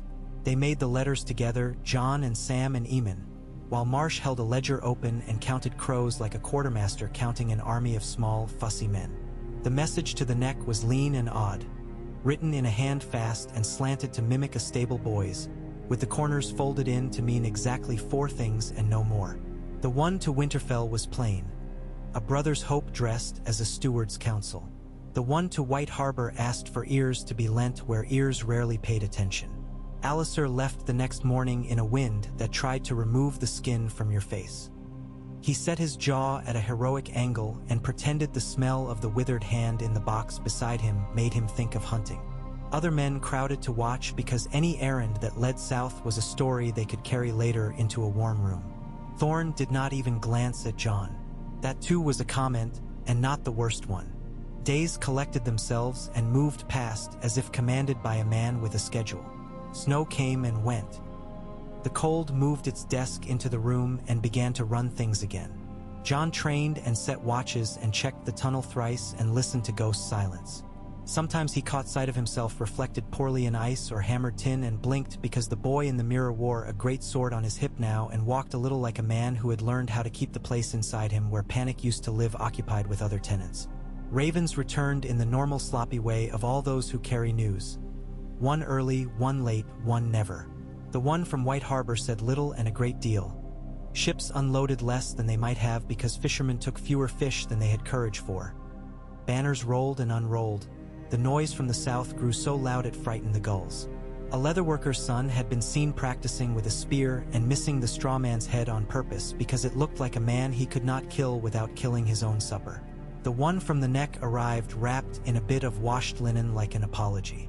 It had no words. It had a knot. Jon breathed in, breathed out, and read it the way you read an expression on a face you've grown up with. It said, "The river moves at the speed of river, not at the speed of men's anger." It said, "The reeds bend and do not break." It said, "If the sky falls, we will be under it with you." The one from Winterfell took its time and made a fool of a groom who'd sworn his raven was the fastest to ever live. When it came, Jon held the paper in both hands and read it twice. The words were Robb's, but the hand was Maester Luwin's. Robb said what he would do without exactly telling Jon what he would do. He would go where the banners pointed and hope that the men who advised him did not have too much pride to drink water when there was no ale. He said their sisters would be kept safe because they would be. There was no other choice he could write. He said their brother Bran had grown more solemn and less angry with the world, and Rickon had done neither. He said he did not know whether to call Jon his brother or his cousin in a letter, and that calling him his brother had never felt like a lie. Jon read the last line again. "The South is a mouth that eats names. Keep yours where mouths can't reach." He folded the letter and put it with the others. He went to the yard and found a place where the sun, pale and lowercase, reached for 10 minutes at a time. He set his back to the stone and let that poor light find his face. Ghost pressed against his knee and groaned, a sound that always felt like a word that just barely fails to become one. That afternoon, when he was checking the fletchings on a crate of arrows that had been refeathered poorly enough to embarrass the birds, Aemon's raven brought him a message not made of ink. The bird set itself on the edge of the crate, stared at him and said, almost thoughtfully, "King." Jon looked up at the rafters and did not smile. "Shut up," he told it, the way a man tells a friend to stop teasing. The bird cocked its head and repeated, "King," softer, as if trying on a new tone. "Flatter a man for too long and he forgets to check his boots for holes," Jon said. He shooed the bird away because it unnerved the younger boys, who could not quite believe a creature so ugly and so clever could be on their side. Night fell and work did what it always did in winter. Continued because it must.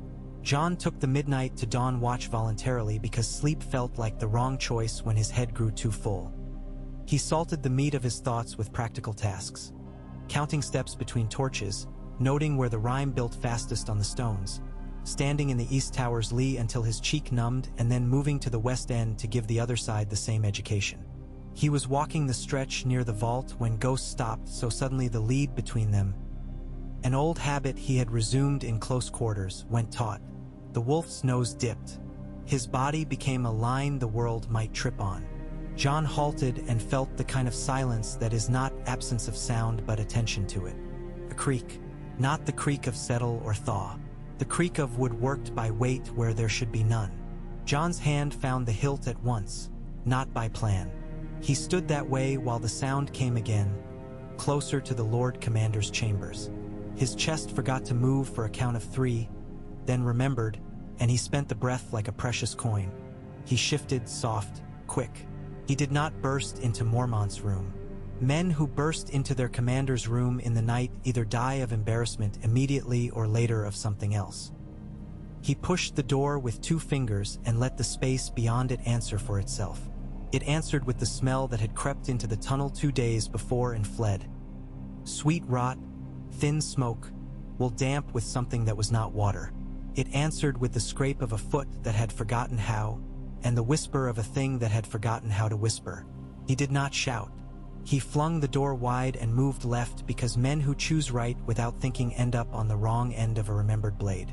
The figure by the bed turned, and whatever it had been when it had been a man was in his shape and not in the eyes. It came, arms out, and stumbled on the rug and corrected itself the way a cat does on a narrow fence. Ghost launched like a thrown thought.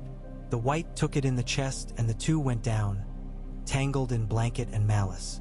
Jon had flint and steel, and a sense that this was the time when delicacy becomes death. He went for the hearth. The fire had guttered to embers. He blew. He fed it with brush. He ripped a blanket, draped it across a pole, and shoved the end into the flame. The old cloak drank fire and became a torch with a mouth. He swung it. Sparks leaped. The thing on the floor thrashed with a panic that was not human but came close enough to sour the stomach. Mormont swore thunder in the bed, rolled, reached for a blade on instinct, found none where he had left it. He did the second thing a good soldier does. He got out of the way. The raven shrieked once and said something obscene in a voice too like a man's. The fire did its work the way winter does, efficiently without kindness. Jon drove the torch into the white's face. It burned the way old ice burns when salt touches it. Sudden, ugly, liberating. The smell would not leave his nose for a week. He could feel hair singe on his forearm. He could feel the tremor in his stomach and told it to wait. The body flailed like a man in a nightmare, and then like a nightmare that had lost its man. The room filled with a hard light. Marsh appeared with a bucket. Marsh did everything with a bucket. The water hissed and argued with the fire and lost. Afterward, Mormont sat on the edge of his bed with the look of a man who has been unexpectedly visited by an old enemy and somehow does not count it a personal insult. He cut his gaze to Jon once, briefly, and said, as if that settled something, that twice. Jon's forearms wore a pelt of singed hair. His left hand, the one that had held the burning cloth, was blistered along the thumb. He did not notice until Sam, who had arrived with both panic and towel, said, "You're hurt," in a voice that made the hurt sound like a social error. Jon looked at his hand as if it belonged to a friend he felt responsible for, and shrugged. Later, they cleaned. Men clean after fear the way they clean after meals. It is ritual, it restores order, it closes the mouth of the event. Mormont told no one to keep quiet. He didn't have to. Even Thorne did not crow. The boys who had seen nothing told each other they would not have been afraid had they been there, which is an old, necessary lie. By afternoon, the tale had become a thing with a rhythm, like a chant at work. Jon felt the eyes again and accepted them, the way a man accepts the weight of an extra cloak on his shoulders when the wind starts its long whine. Mormont found him in the yard, said only, "Your hand," and then walked awa. Why, after nodding at nothing in particular. That is how the old bear said that he was not insensitive. Donal Noy poured something that smelled like a sawmill and made Jon bite a leather strap when it was poured on the blister. "Leave it be," Donal ordered. "You can still hold a sword with the other hand. If you insist on being heroic again tonight, use your feet and your wits instead for a change." "Do I ever use my wits?" Jon asked, teeth clamped in a strip of old leather. Donal considered. "On Tuesdays. It's Thursday. Then you're doomed." Night settled with that peculiar speed it finds when men have had a day too full of things. The kitchen fed them more than usual, not because there was more, but because cooks have a superstition that can be translated as, "Full bellies keep the dark from eating us quite so quickly." Jon ate as if the food had been prepared for someone else he meant to impress. He ate because he did not want to dream with an empty stomach, and because Sam looked at him with a face that would not allow a refusal. After, when he thought he might be allowed 2 hours with his mind quiet, Marsh found him with a small nod reserved for occasions when duty is about to drag you by the ear. "Mormont," Marsh said. "Now." Jon went. The old bear held a map between his hands as if trying to warm it, and the raven hopped along the table pecking at a knot in the wood, pretending to be useless. "We'll send 2 small ranging parties," Mormont said. "One to the east along the new gift to see if the wildlings have stirred. One to the west upriver to the foothills. We keep posts fresh. We keep men busy. Idle hands make letters to their mothers. Busy hands keep us with more brothers than funerals. You'll take Dywyn and Hake and 4 green boys who need scaring and not the permanent kind. You'll go as far as the Weep and be back before you start to think you're a ranger. You will not be a ranger. You will be a very energetic steward with a sword whose job is to show the boys how to walk and not to talk to trees as if they could hear." "Sir," Jon said. The relief that came with an errand surprised him with its sweetness. He wanted something to do that kept his feet on the ground and his eyes on the near distance. A proper task sets the heart down where it can breathe. "Take Sam if he wishes." Mormont added. He needs to see winter outside the walls under a sky that doesn't make it seem smaller. He'll be a Maester of Ravens soon enough. He should see where the ravens go. Sam wanted to wish to go. It took him a moment to get his wish to the front of his throat. He blushed, admitted his fear like a man apologizing for a stain, and then nodded in a way that made Jon proud and anxious at once.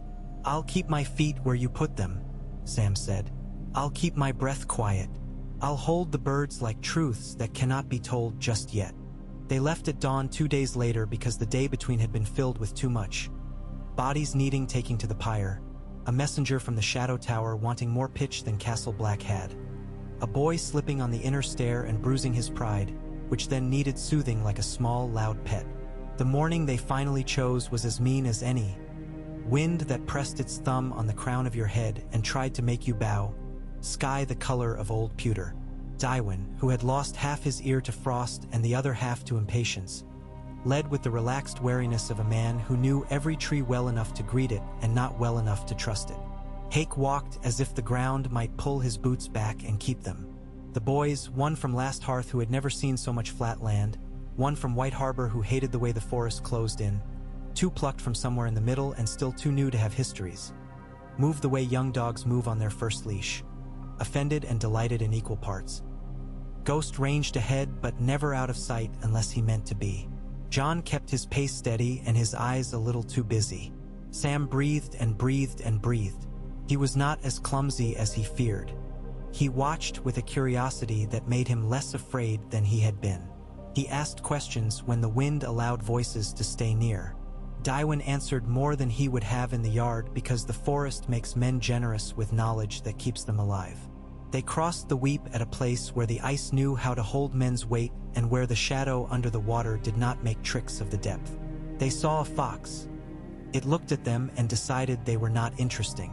They saw a copse of pines a storm had broken and written into new shapes. Hake told a story about a woman he had thought pretty, and the boys laughed where they should and looked embarrassed where Hake meant to embarrass them. On the second day out they found prints that did not belong to men who valued boots. They found the place where a fire had been built badly by hands that did not have much practice at it. The ring had been disturbed too soon and men had stamped at it with impatience instead of care. Tywin studied the ash and grunted. "South folk," he said and spat. "Runaways or fools. Or both." He looked at Jon the way a man looks at a door he must open. "If they're ours, they'll want to come back. If they ain't, they'll want to go south. Either way, if they're too slow, they'll die, and if they're too fast, they'll die, and if they keep the pace they're keeping, they might live just long enough to be a problem for someone else. If they've stolen anything, we take it back. If they haven't, we point them to a path that keeps us from having to bury them within smelling distance.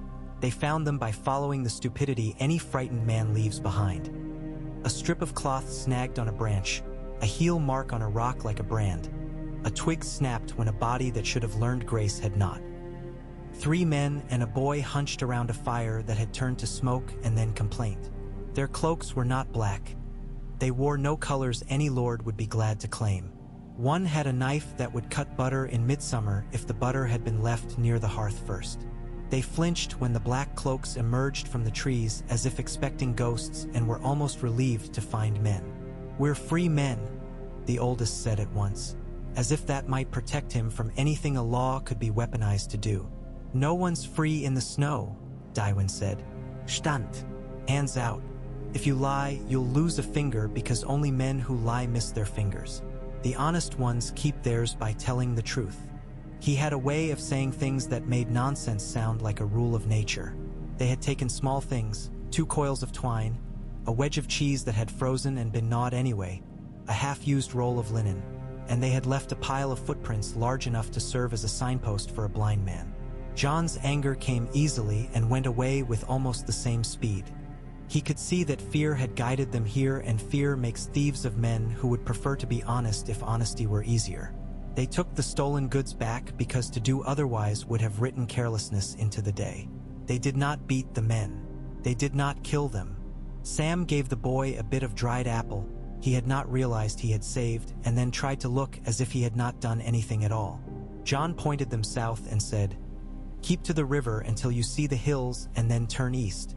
There's a farm that keeps a pig. He's a mean pig. Don't try to take the pig." "How?" the older man began, then shut his mouth. "Men with swords and wolves have the right wisdom sometimes." He nodded.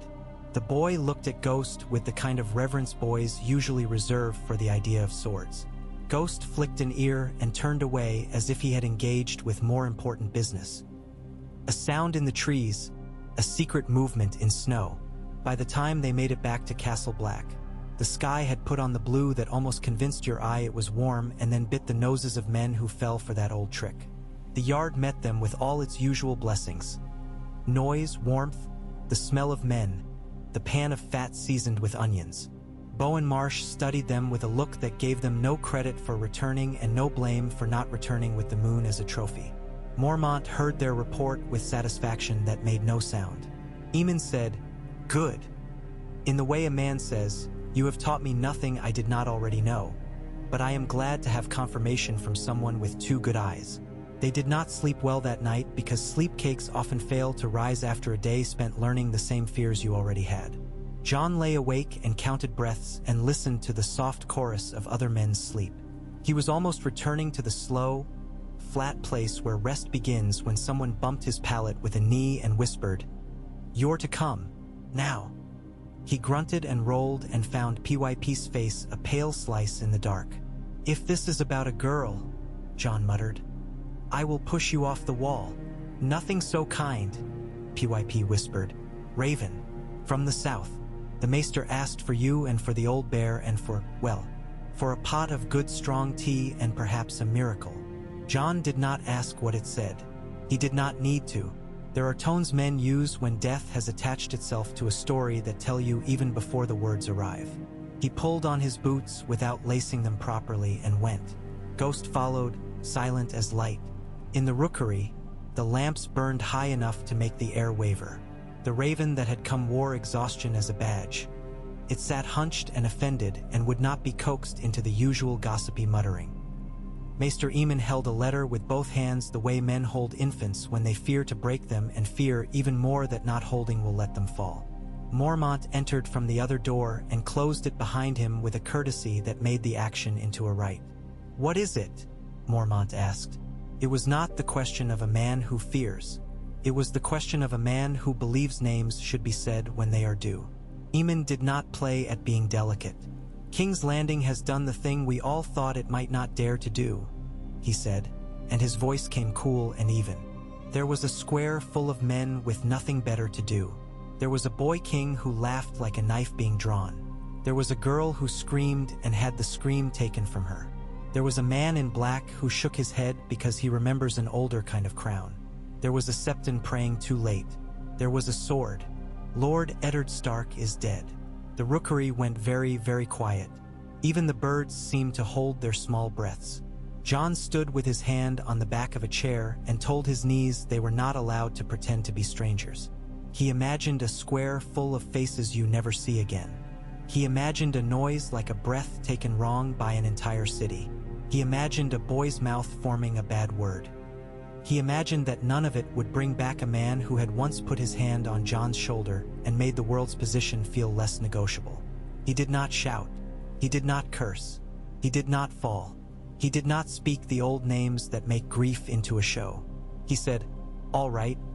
And then, because that was absurd, he said, "All right," again more softly. And because the absurdity was all he had that didn't hurt, he put a hand to his chest where the letters lived and allowed himself the luxury of clutching. Mormont did not touch him. It would have been the wrong kindness. He said, "Sit," and Jon sat. Sam had arrived at the door, breathless, without any reason to be there except his nature. He stood as if he had been carved out of butter and left in a winter window, starting to melt and yet somehow holding shape. "We keep our watch," Mormont said. He said it to the room to keep himself from breaking.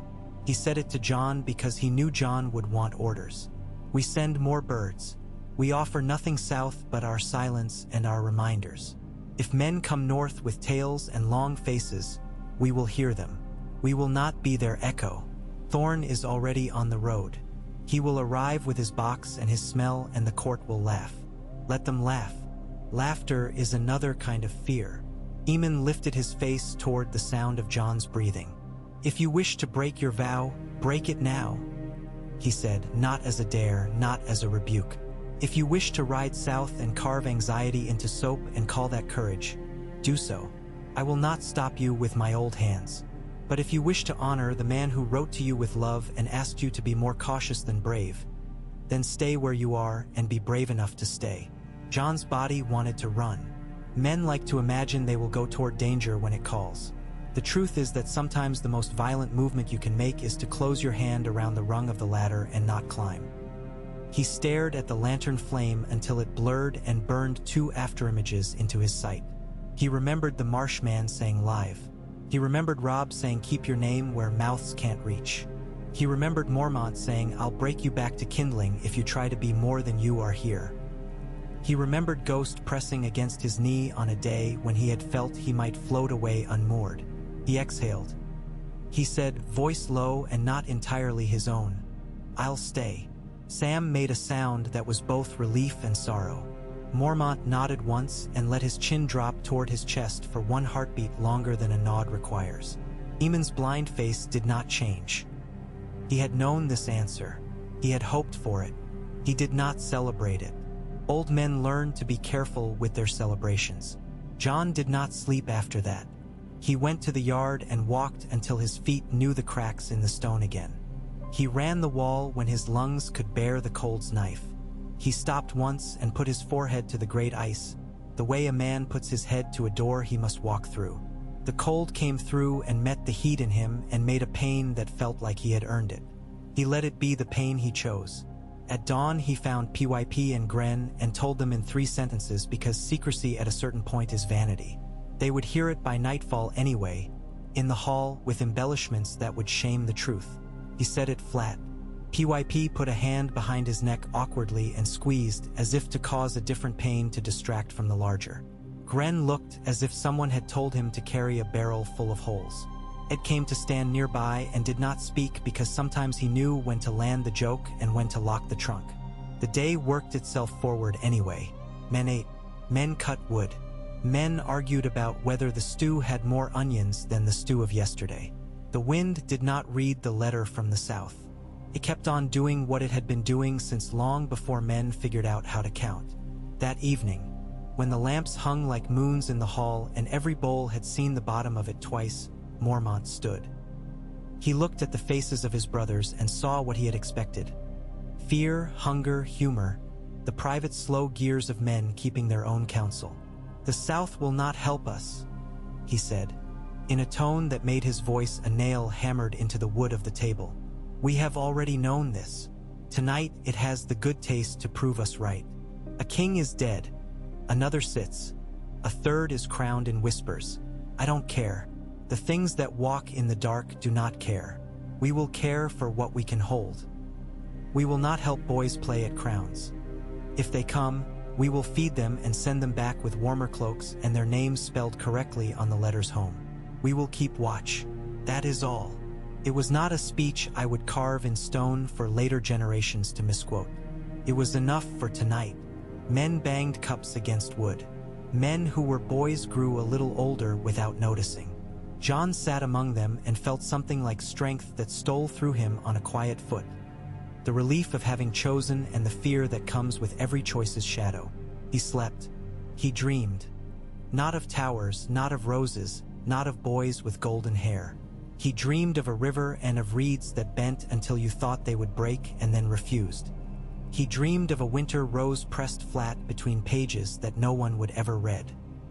He dreamed of a long sword held in his hand and of a wolf with his head on Jon's boot and of a voice that was not a raven's and not a man's saying, simply go on. He went on. The next days did not become easier because he had grieved. Grief is not a fee you pay to the gods all at once. It comes in installments, some of them small and ridiculous. A word in the yard, a smell in the kitchen, a man who laughs like a man you once loved and so now you must stand in the hallway and learn to breathe again.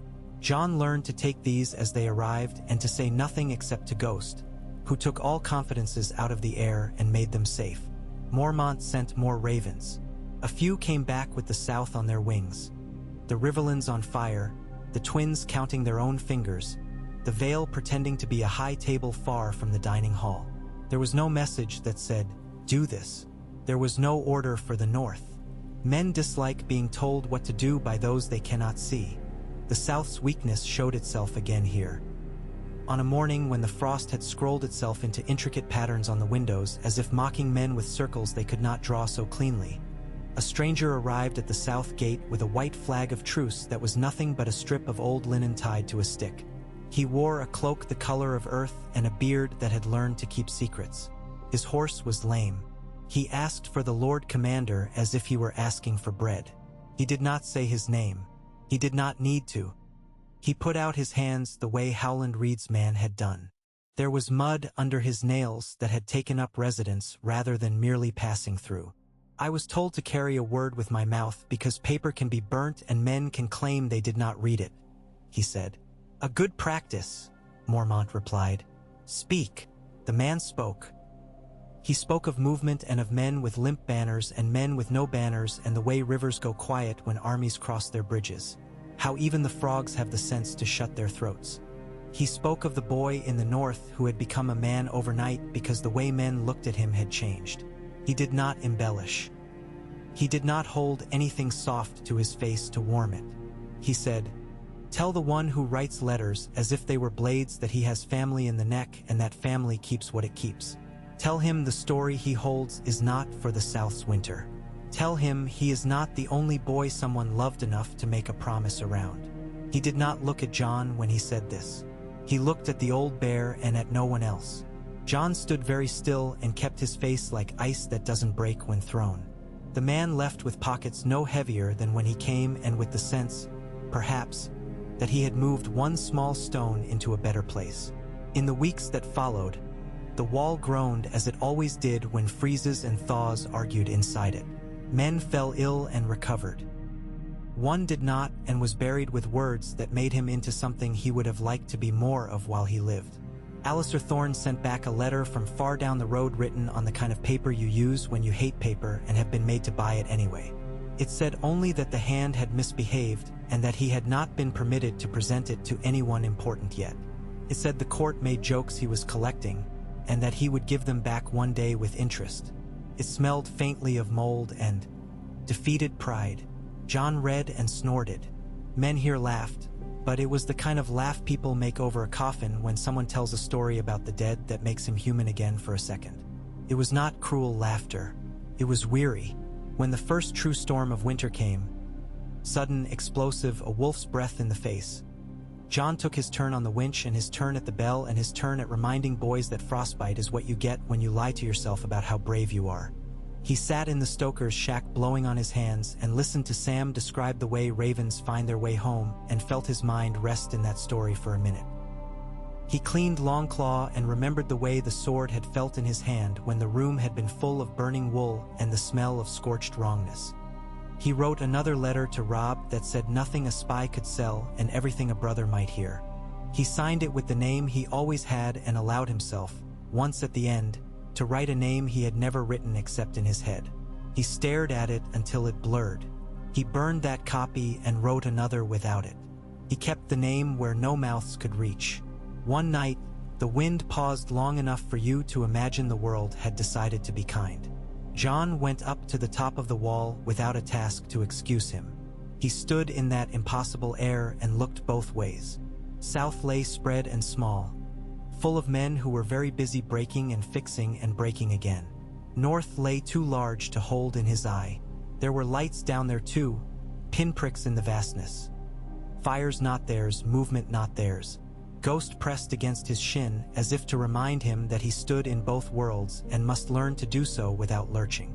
Jon put his gloved hand on the wolf's head, and the quiet that rose in him felt less like surrender and more like readiness. He could not move the pieces on the southern board. He could not bring the dead back to tell him he had chosen well. He could only keep his watch and let his web of letters carry his long, careful words to the men who needed them. A flake of snow landed on his tongue and melted. "You look like a man about to say something that will cause me work," Dolorous Ed observed, appearing out of the cold like the punch line to his own joke. I was about to say nothing, Jon replied. Better, Ed said. Nothing preserves the walls like silence. He leaned on the parapet and peered out with the same resentful affection he reserved for Stu. I hear the South crowned a child. It crowned more than one, depending on which cup you drink from, Jon said. It has a way of crowning men like pouring ale too fast, some spills.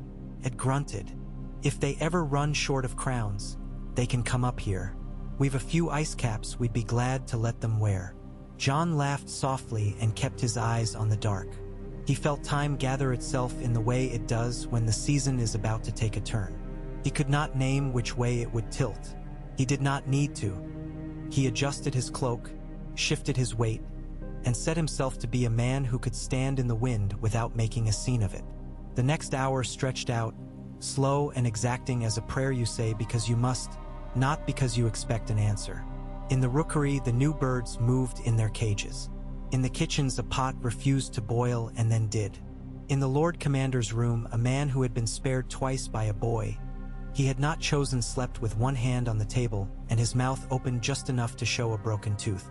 In Mole's Town, a woman sang under her breath to a child that was and a child that wasn't. In the Neck, a man wrote a knot and undid it and wrote it again because sometimes the shape matters as much as the message. In Winterfell, a wolf howled. In King's Landing, a girl with a sword too thin to be important cut the air and wished to cut something else. On the wall, a boy who had been given too much and too little let a flake of snow melt in his mouth and decided that this, too, was a kind of nourishment he could live on for a while. Time does not stop for men's sorrow. It does not speed for their joy. It moves at its own pace, and the best a man can do is learn the step that keeps him upright as it passes. Jon kept the step. He watched his breath and his horizon. He touched the hilt of the sword that had been bare and was now wolf and thought about the day he would become something else again, because names and metals and men are always in the business of changing. He whispered, not to the gods and not to the dead, and not to the South that would not hear it even if the wind turned kindly, but to himself with the firmness a man uses when he has decided. Hold! So he held. The day laid itself down like a thin sheet of brass and refused to bend. Jon moved through it with his jaw set, lending his weight to tasks that wanted taking and letting his mind fall into the dried ruts of habit. The men around him had already begun telling the news from the South as if it had happened years ago and belonged to someone else's winter. That was the wall's way with grief. You set it on the stones, you nodded at it when you passed, and you kept your hands busy because hands that stop betray their master. When words slipped out, they were stacked neatly, soberly. There were no wails, no keening. The wind did the wailing here so men didn't have to, and it did it without self-pity. He made himself eat. He made himself sleep in the moment sleep would agree to come. He let Ghost herd him along the wall walk when the wolf decided Jon would otherwise stand too long and freeze like a fool. He stopped himself 3 times in one afternoon from writing Robb a letter that said only, I meant to come but I did not and I hate myself in ways that make no sense. He wrote instead, You will need the men from Serwyn and Tallheart to move like water, not like stone. Ask them to keep their feet under them in the ford and not to look at their banners in the wind as if the banners meant to do the work. Ravens came with thin legs and dirty feet. Some brought nothing they pretended was news when it was only rumor wrapped in ink.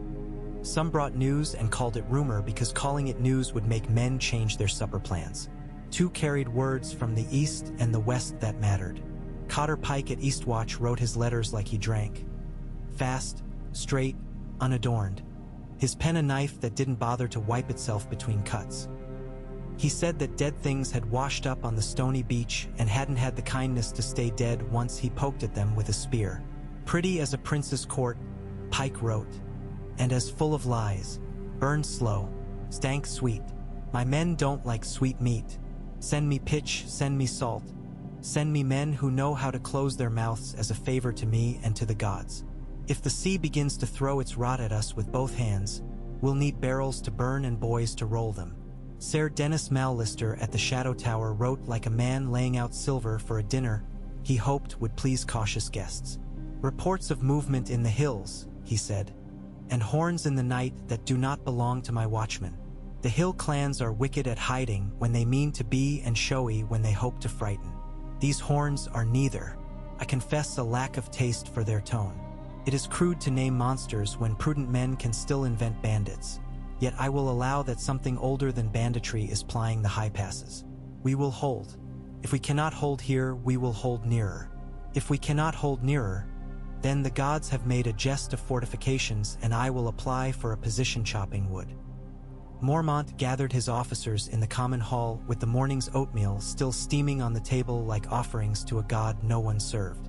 Othel Yarwick came with his hands in a tangle of twine he had been worrying into a knot. The first builder always needed something to pull against when men began to talk above his threshold for talk. Bowen Marsh brought a ledger under his arm as if he would be asked to produce tables and sums at a moment's notice to stop the world from running off in the wrong columns. Aemon was there with his chain scoured and gleaming so the men who refused to look at his eyes would at least have something to be humbled by. Jon stood with the other stewards along the wall because he was both something more than a steward and exactly a steward, and because that position made the letters in his tunic feel less like talismans and more like stones that had warmed to his skin. Mormont listened to the men who liked to hear themselves. He listened longer to those who did not. He stared at the maps as if the lines might straighten and tell him their secrets if he refused to blink. When the talk had narrowed to a point that would actually prick the skin, he spoke. I do not like to sit. I dislike sitting when the forest begins to whisper. Benjen Stark went north and did not return. The men we sent to scratch at the trees came back with their skins carrying the smell of wrong. We will go and look with more eyes. If the king beyond the wall is moving pieces, I want to see where he intends to put his knights. If dead men walk in the woods, I want their footprints named and counted before they come to count ours. We'll call for men from the Shadow Tower to meet us at Craster's and from Eastwatch to sweep the coast. We'll take 200 and more here. The rest will keep the fires hot. When we've looked, we'll look more. When there is a thing to strike, we'll strike or we'll run. Running isn't shame when a wiser day stands ahead. If the South is done with its business of pretend kings and pretend laws, it can let us know by sending us some of the men it has murdered with its games. In the meantime, we will act like the only adults left. The hall made an approving rumble that did not quite become a cheer. Men didn't cheer at the wall for anything short of a miracle with roast meat attached. Bowen Marsh rubbed his palm over his beard and tried to make numbers into an argument. The oats, he began, and Mormont raised a hand without impatience, which was more effective than impatience would have been. The oats will be counted, and then the oat counters will march, Mormont said. We can eat while walking. It's been done. Othel Yarwick lifted his knot without knowing it and scowled at it as if it had betrayed him. If we take the larger saw with us, the men who stay will be left with the dull teeth, my lord. I've been meaning to ask for 3 more blades and 2 good whetstones. Ask, Mormont said. Ask the heir. Unless you know a friendly lord who sends saws north in the night like contraband, you get to make slow do. Choose 2 saws to go with us. Leave the dull one and sharpen it until it resents you for making it useful. You can complain to me on the return, and I'll pretend I haven't heard the complaint before so you can feel you've made progress. Men laughed with the respect that comes of seeing a commander keep the floor and the room warm at the same time. Afterward, there were lists. Jon made them with a satisfaction he was not embarrassed to admit to himself. A good list felt like a bridge across a river no one else wanted to wade. He wrote down names and quantities and routes. He wrote down the names of men he trusted to hold their tongues and of those who couldn't keep their mouths shut and must therefore be put where their noise would be useful as a bell rather than destructive as gossip. Sam sat nearby, his head bent, his neat hand making copies that would travel to the other keeps like small, tidy soldiers. Donal Noy weighed the iron stock and put aside spear points and mail rings and cursed quietly in affectionate little phrases whenever he found a flaw he hadn't noticed the last time. I can lick this into something presentable, he said, and Jon wondered whether he had been a father once to some stubborn child he had coaxed into manhood with curses and hot steel. Men who had not yet seen the far trees claimed they were ready with a boldness that comes from the warmth of a wall between you and what you're talking about. Men who had seen the same things twice nodded and rolled up their blankets without talking. Ghosts seemed pleased, which Jon counted as a kind of omen. Wolves liked forward motion. When the news reached Sam that he would be going, he sat down on a bag of onions as if it had been laid there for him and looked at his hands. "I'm scared," he announced, not as an apology and not as a boast. "You should be," Jon said, taking the spot beside him. The onions breathed their sour breath around them. "If you weren't, you'd be a fool or a liar." "I'm tired of being a fool," Sam said. "I don't think I was ever very good at lying." "You're honest," Jon said. "That's a better kind of fear." Sam nodded. He rubbed at the corner of one eye, then laughed in a small, appalled way. "I'm going to make a mistake with the ravens. I know I will. I will forget a knot or use the wrong corner of the page when it ought to be left blank as code, and then someone will be eaten by a tree because I put a line in the wrong place." "You won't," Jon said. "And if you do, someone will notice and make a joke and you'll hate them and then you'll eat stew and the world will not end. The world ends in much uglier ways than that." Sam breathed. "Maester Aemon told me to take paper and not to be precious with it. He says paper used is paper that did its work, and paper stacked is firewood that keeps no one warm." "That sounds like him," Jon said, thinking of the old man's chain gleaming like a winter river. His blind head canted as if listening to the way ink dried. PYP was everywhere, as he always was when a departure approached. Bare hands on cold rope, songs flitting like sparrows around his lips and startled into silence by Thorn's shadow. Jokes launched and abandoned because laughter came nervous and sometimes misdirected in a camp making ready. Gren bullied a stubborn mule into accepting the inevitability of being useful. Ed complained about everything and therefore allowed men the relief of thinking their own complaints too small and silly to echo. It took 2 days to prepare because time becomes a substance you can only pull so far before it splits. On the third morning, Jon stood in the yard with his pack and Longclaw's fresh weight like a choice he had made and kept making. Snow fell a little grudgingly. The sky wore iron. Jeor Mormont mounted as if bones were rules that applied to other men. Bowen Marsh handed over the ledger and said to the Lord Commander in a voice he tried very hard to make even, "Try not to die," as if Mormont had been planning to as a petty spite and might be shamed out of it. "Mind the oats," Mormont said, "and don't let the boys burn the latrine huts and call it a victory." He lifted his hand, and the column moved. They went out the south gate under a bar of light thin as a sword edge, and then the wall was behind them like a cold thought. It is one thing to stand on it and feel large. It is another to stand before it and feel very small in the shadow of men whose names are gone but whose work endures. Jon looked back once, not for romance, but to make a knot in his memory so he could find the way by touch later if he needed it. Ghost melted along the flanks of the column, a smear of white against the gray. The first hours were all clank and breath and the soft complaints of leather. The sound of an army on the move is not the sound men think. It is low, a human river with all its little eddies and snags. On the open ground of the gift there was no shelter for the eyes. Abandoned stone piles where sheep had been steered once, the broken ribs of old fence, a stump with a hat of snow. The land wore its history with a blunt honesty. People had tried to live here and had found it too lonely. They camped near the half-standing wall of a house someone had built 3 generations ago and left for the weather to finish. The builders raised canvas with practiced hands. Fires caught and pulled the men into circles. The stew was what stew always was. On the second day, the land rose a little and the trees began.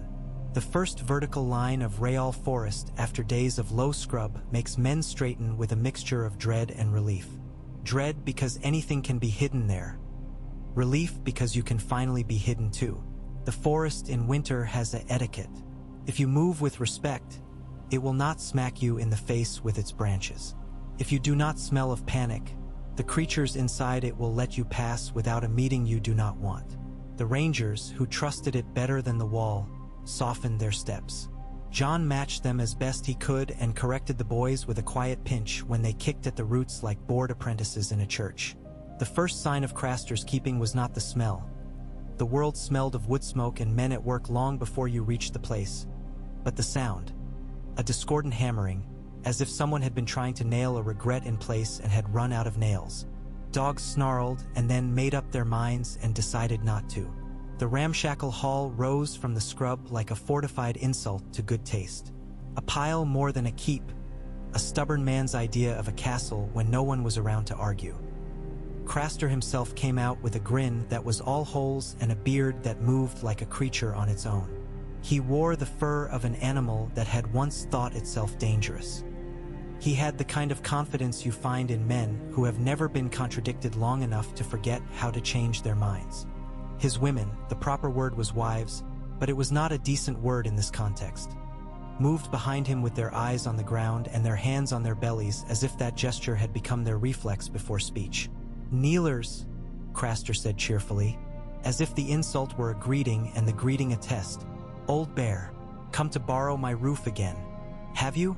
Can't make your own shelter? What kind of wall builders are these?"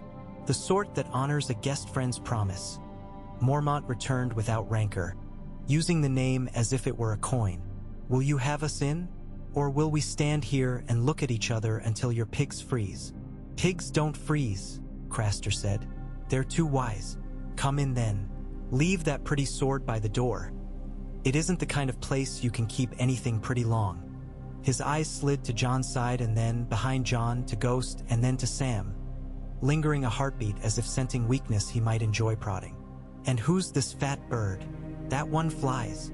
He laughed at his own jest. Sam went red and then pale and then the kind of pale that refuses to excuse itself. Jon stepped half a breath to put his shoulder between the two men and discovered that he had not even meant to do it. His body had done it as a cleaner answer to the situation than any remark would have been. "Careful," Mormont said mildly.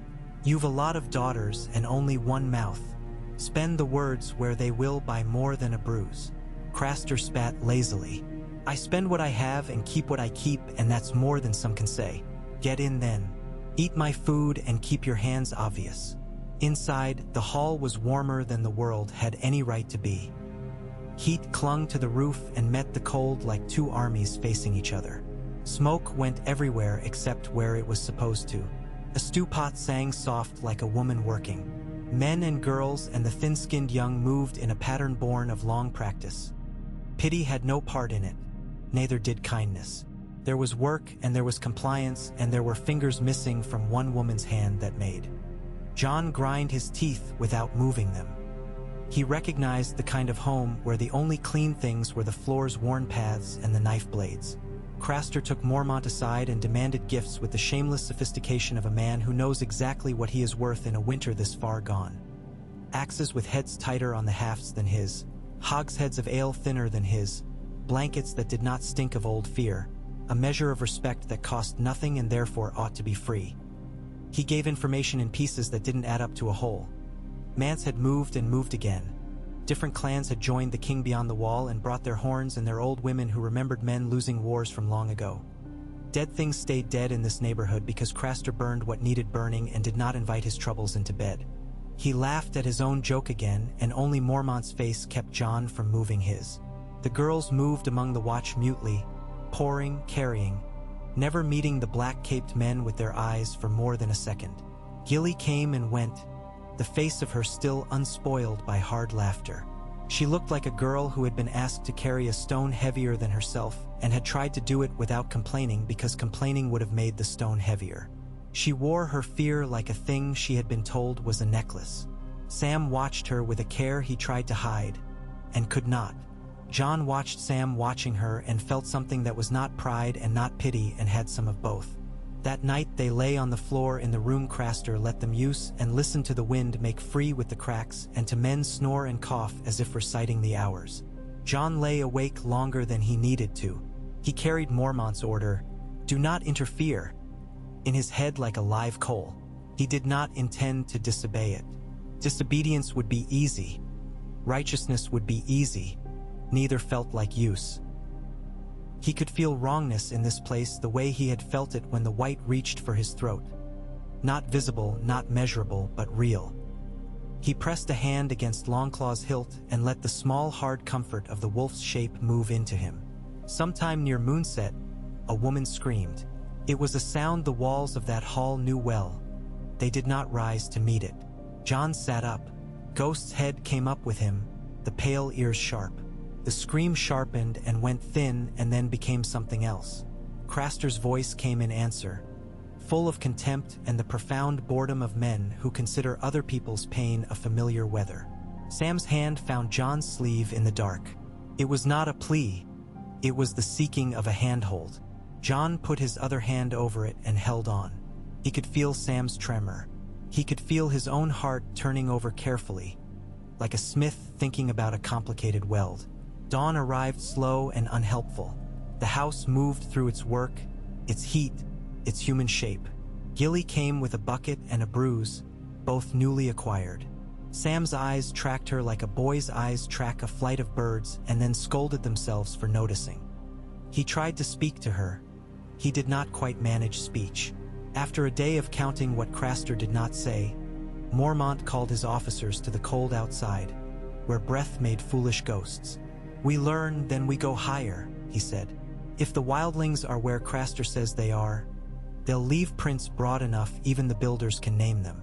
We'll camp around the fist. There's old work there and high ground. If not, we'll leave the coast men to their coast and drive the west harder. We still don't find Benjen Stark. We still don't find what we need to find. What we find is enough to tell us to keep looking." Craster's arrangements, Jon said, careful, hating the diplomatic shape the word forced his lips to take, "are not arrangements we can ignore forever." Mormont's face learned a new kind of tired. "If I allowed every man to fight every monster under every roof we pass, we'd spend our lives burning houses and calling the ashes justice. This isn't a sermon, Snow. I'm not asking you to bless the man's habits. I'm telling you we need his roof and his tidings. I'll call him what he is when we don't need him anymore, and I will enjoy doing it. Until then, you will walk past his thresholds with your sword in your scabbard. We keep our men and our mission first." Jon swallowed the anger not because it was wrong, but because it was cheaper to swallow now and spend it later with interest. He said. On their second night under Craster's roof, Jon could not sleep at all. The wind had changed and scraped over the roof like a dull blade. Ghost would not lie down. He stood near the door with his hackles a white wave. Jon eased the door open and stepped into air that hurt the teeth. He stood a moment with the night working its cold needles into his face, and then he heard it. A sound not like the wind, not like a man. The walk of something that carried no heat around it. He thought of the tunnel's odd breath. He thought of the wrong under the ice. He thought of a promise that wasn't his to make and somehow sat under his skin nevertheless. He moved along the hall, soft, low, the way you move when you hope you will find nothing to justify your fear. He came to the outer yard and saw a shape moving by the palisade. Craster, his shoulders hunched, his head down, something small bundled in the crook of his arm. Ghost slipped past Jon's thigh without sound. Jon followed, pulled by a rope with no hand on it. Craster went to the gap in the fence where the woods pressed close. He bent. He set the bundle down with a carefulness that made Jon's skin crawl, because carefulness is love when applied to the right object and a blasphemy when applied to the wrong. He turned away with a speed that said he did not wish to see what he had just done. He did not see Jon. The old man moved back to his hall with the hurry of someone who has put a hot coal on a child's pillow and does not want to be present when the smoke begins. Jon took one step forward and then another. Ghost's whole body lowered as if into cold water. A sound came from the black between trees, a sound like the air being peeled back from itself. The hairs rose on Jon's arms under wool and leather. The bundle shifted. A thin, furious cry leaked out, strangled by swaddling. The cold grew thicker. He knew enough to know the name people gave to what he might see if he moved closer. He knew enough to know that he did not want to see it. He also knew that if he did not move, his feet would freeze to the ground in a way that had nothing to do with ice. He went forward until the darkness made his sight a liar. Ghost's teeth made a small, serious sound. The cry came again and then was answered by something that did not cry but made men cry. He turned and walked away because Jeor Mormont's order was not a suggestion, and because breaking it here would not save anyone while it might doom many. He walked and his hands shook, and he tried to keep the shaking in his hands and out of the rest of him. He found Sam sitting in shadow just beyond the door with his eyes open and his breath held. tears on his face freezing into thin crystals that turned him into a statue of sorrow made for a niche in a temple no god would enter. "I heard," Sam said. "I know," Jon said. "We could," Sam began, and Jon put a hand on his shoulder so firmly it almost hurt them both. "We can't," Jon said, and hated the truth for being true, and loved Sam for wanting otherwise. In the morning, Craster was pretty with opinion and generous with mockery, but Jon could not hear him. He heard only the memory of a sound you either carry for the rest of your life or go mad. Mormont saw Jon's face and lifted his chin a fraction, the subtle courtesy of a commander who has noticed and will not make use of the noticing in front of the man. They left Crasters with smoke in their hair and a wrongness in their mouths, and the forest took them in without asking which part of them had been scraped raw and which could still work. The way to the fist ran through beds of old needles and up steep places where the tree's roots had grabbed the ground and refused to let go. On the third day they climbed into wind that cut and then, when it stopped cutting, made the silence audible. The fist rose out of the trees, a ring of old stones and older ground, a high place men had used when they needed to pretend they could see farther than they could. They set the camp in the ring's lee. The builders walked it like men measuring a room before they move furniture in. They stroked the stones with calloused hands as if the old work might wake and encourage the new. Mormont stood in the center with a map held against a board and marked it not in a hurry and not slowly, but with the rhythm of someone beating dough into a better shape. Jon found the climb had turned his thoughts into something he could bear again. Work makes hard things softer by moving the blood. He checked picket lines and sentries and the way the smoke stole through the trees to betray them and ordered the kitchens to move the pots to a place where the steam would rise into a confused canopy. He found Sam and made him drink water because fear dries a man out until he crumbles. He let Ghost run the circuit 3 times. The wolf came back with ice on his muzzle like a veteran's white beard and touched Jon's knee with an intent that always made Jon feel both known and commanded. At dusk, with the sky bruising and the cold setting like a whim turned law, Ghost returned from a pass and did not stop. He pressed his nose into Jon's thigh and then moved away and looked back, then moved away again, the insistence unfussy and plain. Jon followed because you follow a creature you trust when it asks, and because he had learned the cost of ignoring Ghost's invitations.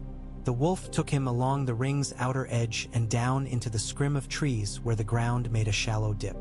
There, half hidden by snow and brush, lay a disturbed mound, a circle of stones that had been laid not in any enemy way but in a careful one and then covered, and now uncovered by a muzzle that knew the smell of secrets. Ghost pawed once and then stepped back as if to say, "I could have opened this without you, but I ask you to have your part." Jon knelt. His fingers were numb and yet he could feel everything. He moved stones cautiously and then pushed aside the cold earth that had been moved earlier by a gentler hand. He touched cloth, oiled, stiff. He sought the knot and found it and loosened it with a patience hardly any of him felt. Inside lay a cache of old shapes. Arrowheads black as a starless night, spear points that drank the light, a short-bladed knife with a broken hilt, all made of the glossy, glassy stone some called obsidian and old stories called something else. There was a horn as well, a thing of old brown, ridged, unremarkable at first look. Cracked along one line, the crack so fine it looked like a grin. He put his hand around it and felt, briefly, as if his fingers had closed around something that had belonged to another man a very long time ago, and that man had been glad to pass it along and would have preferred it be used as a signal rather than as a souvenir. Jon sat back on his heels with the strange treasure on his knees and thought of Aemon's blind face when the old man had said that men make ladders of themselves and call them lineages. He thought of Maester's stories about dragonglass and what it could do to more than human flesh, and he thought of what he had seen in Mormont's chamber when fire had won the argument with a dead thing. He felt Ghost's breath and saw the white wolf's eye on him as if asking, And what will you do with this you've found?" He wrapped it again carefully, careful to keep the oilcloth tight, careful with the knot, careful as a man who had learned that the difference between a tool and a toy was often the care taken in its making and keeping. He carried it back to the ring and found Mormont and the men who needed to see it, Dywyn, Hake, Othel Yarwick, a few rangers who had walked these woods when Jon had been a boy who thought a stone thrown into the lake counted as a victory. He set the bundle down, he unwrapped it, The men peered with the skepticism of people who have been asked to look at a miracle on a cold day with empty stomachs. "Obsidian," Yarwick said. He put a finger to a spearhead and drew it back clean, but with a respect like a man who has touched a winter-thin blade. "Good work too, Old. The binding's not of a kind we do now." "Why hide it?" Hake asked, as if annoyed by the question a ghost had set them. "And why here?" "Because it wouldn't be found by just anyone," Tywin said. "And because here's a place men come when they need old things to keep newer things from eating them." He picked up the knife and balanced it on one finger. "If the tales about the bright shadows are true, this makes them honest. And if they're not true, this makes for a very ugly arrow that might go through a man's throat so clean he'd die wondering." Mormont watched Jon as much as the stones. "Ghost found it?" he asked. "Ghost found it, my lord," Jon said, and the wolf blinked slow as if bored with his own competence. Mormont grunted. "Good. Keep it close and quiet. The builders will hide most of it again where only hands I trust can reach. We'll keep some for the men who've got eyes that can see more than one story at a time." He gestured with his chin at the horn. "And that?" Jon held it. The longer he held it, the less ordinary it felt. It was a drinking horn, perhaps. It was a hunting horn. It was something found, something kept, something meant. "It should go back in the earth," he said, surprised to hear the certainty in his own voice. "If it has work to do, the day will tell us and not the other way around. If it's a trinket, we've prettier ones in the hall at Castle Black." Mormont nodded once. "Bury it under your bedroll. If you sleep badly, I'll blame the horn and not my snoring."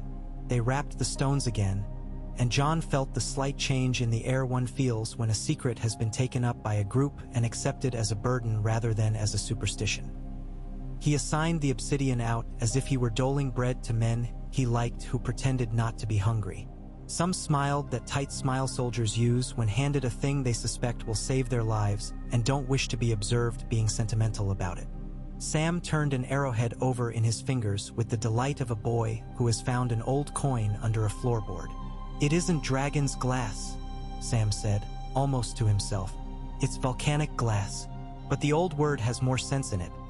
It tells a story like a pot does when you put it on the fire, and sometimes the steam rises in a shape that looks like a dragon if you stare long enough." He caught himself and looked up and flushed. "I only mean—" "I know what you mean," Jon said. "You like the truth of a thing even when the truth has two names." Sam nodded fiercely, grateful to be translated into something dignified. He tucked two of the arrowheads away with the neatness of a scribe setting aside two good words for later. They slept high under a sky that had not asked for permission to be that cold. The wind used its fingernails. The men on watch walked their circles with feet that talked to the ground and the ground that talked back with creaks and hums. Jon dreamed, but the dream did not have a roof this time. He stood on a field of white that was not the fist and not any place he had ever stood awake. There were trees or not, his eyes wouldn't decide. There was a sound like a horn very far away or very small. There were roses buried under the snow that had not died because everything that dies lives in some way in the place men keep saying is only for the dead. He woke with the taste of frost on his tongue and the certainty that winter would not ask the south for patience. At dawn, a party went out with Tywin to circle the ridges and read what they could. Jon took the second ring and sent Sam to sit with the ravens and learn the wind's mood. Mormont sat at the map again and this time did not mark it. He stared at the empty places as if he could hear steps on them from very far away and needed to decide whether to put men in their path or to get out of it. The old bear's raven hopped across the map twice and pecked at the corner of the world near Eastwatch and said, "Corn," and then "king," and then "burn," which was as fine a summary of the hour as any three words were likely to be. There were signs of men to the north, a lot of men, moving like a herd that had remembered it could love its own stampede. Fires where fires should not be. Leftovers a stupid soldier drops and a clever woman makes fun of and a cautious ranger picks up. Tywin's men brought back the details without the embellishments. They had the sense to despise flourishes when flourishes cost lives. The days bled into each other in the particular way they do when you are far from the part of the world where men have made clocks. Time was measured in chores and in the way your breath hung in the air at this hour and not that one. In the way the tea cooled too fast now and barefaced men went about looking brave and came back an hour later with their noses red and eyes streaming, humbled. Jon took his comforts where he found them. Ghost's fur thick under his fingers when he needed to feel a living thing under his hand. Sam's muttered catalogues of raven habits. PYP's inability to keep a song to himself even when he only knew 9 words of it. On the 4th day at the Fist, a gray line arrived from the west. The Shadow Tower's men riding along the ridge with the cautious arrogance of men who consider the wind an old friend and therefore still don't turn their backs on it. Denys Mallister himself had come with a small cadre of men you would have picked out of a crowd as soldiers even if they had been wearing miller's caps. He dismounted with an ease that made his age into an asset. His face broke into what for him passed as delight when he saw Mormont, which was to say his mouth relaxed its discipline just enough to let his teeth show for a heartbeat. "We have not found the answer," he said when they had done that short, soldierly embrace men do when they recall each other's usefulness more than each other's loveliness. "The question has grown larger. I thought perhaps I could bring it here and let it sit on your table a while where we could invite it to justify itself before we all freeze." "Set it down," Mormont said. "If it drips, the builders will complain, and after they complain they will fix the leak and expect thanks." They leaned over the map together and Jon saw that kind of conversation that is mostly small sounds and shared measures of time and names said as if they stood up and saluted when called. Words like milk water and skirling pass and then moved around like chessmen. So did words like manse and tormund and rattleshirt, which in another place would sound like names children give each other in games and here sounded like whether that would make you decide whether to bring in the goats. Sam watched the commanders with the dreamy awe of a boy looking at a play he has read about and now is allowed to attend. His hand did not stop moving, copying, making 3 sets because 1 set might be lost to wind, 1 to stupidity, 1 to fire. He had become herbs and ink and bits of string, and he had never looked more himself. That night Denys Mallister told a story that came down through his line about a winter so bad grown men jammed their knuckles against hot stones to prove they see. "Old still feel something." Dolorous Ed responded with a story about a pie so sad it made the eater weep, and the 2 tales together somehow made the camp warmer than any blanket. Someone had brought a small flute from the Shadow Tower. A thin, piped thing that sounded like a boy trying to keep his courage steady in the face of something that did not care about his courage. A few men danced the way soldiers dance. Half to laugh at themselves, half to invite laughter so the men watching can pretend they laughed because of the dancing and not because of fear. On the 5th day, when the light had the personality of a spoiled cat, coming and going as it pleased and biting any hand that tried to pet it, the Eastwatch men came pounding along the eastern run. A smaller party than Pike had promised because the sea when it gets in a mood keeps men for as long as it likes. Cotter Pike's letter was pinned to a boy's sleeve with a fishbone and smelled like salt and contempt. "Dead things and drowned things and things that have been both," it said. "They're coming up under the piers and tapping like gentlemen. The traders talk about a girl with dragons across the water. I tell them to go ask the girl to roast some fish for us if she's so keen on making a story out of herself. We'll hold here. If that hill you fancy doesn't please you after you've grown bored of freezing on it, come smell the sea. It's begun to smell like a cellar where a boy hid something bad he didn't want his mother to find." Aemon read the letter aloud and laughed once, low in the throat. "Cotter is a realist," he observed. "He's a born grudge given human shape," Mormont said with affection. "But he's our grudge." Jon took the obsidian knife when he went to piss in the dark that night and felt like a boy embarrassed by his own caution and a man who had learned the cost of being caught without the right tool in the wrong hour. Ghost moved like mist among the tents and came back twice to sit with his weight pressed against Jon's calf in a subscription of trust that steadied him better than any drink would have. They did not find Benjen Stark. They found evidence of him the way you find evidence of a story when the man who told it is dead. Boot marks half-eaten by weather, the angle of a fire ring that was neither Mallister's nor Pike's nor Gior's, a bent twig where a careful man had brushed past. Jon kept these small reliquaries with a care he would not have permitted himself if anyone had been with him to observe. He brought what could be brought back to Mormont's table. He kept what must be kept in the interior chest where the letters lay. He did not trust hope, not in this place. He kept it anyway because it was a tool men in cold places need whether they admit it or not. It was Sam who heard the cry first, a sound thin as thread and steadier than the wind. He was on raven duty, his ears trained to catch tones letters made when nearing. He lifted his head.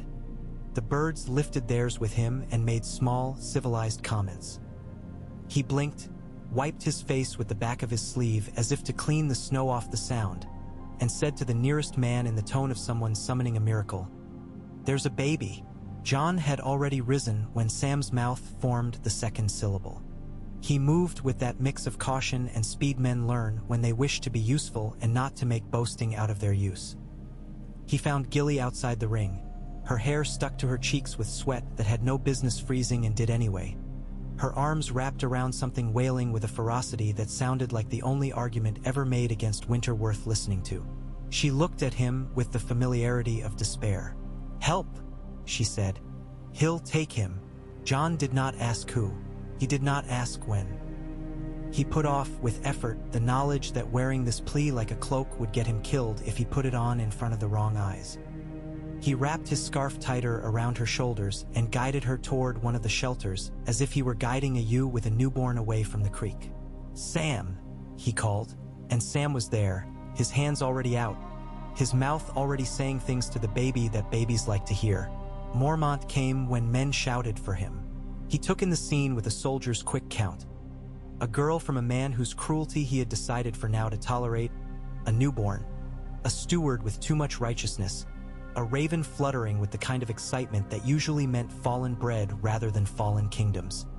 He said quietly and in a tone that belonged in churches, inside, "Clean hands, boil water, I'll speak to her and to Snow. The rest of you will mind your work."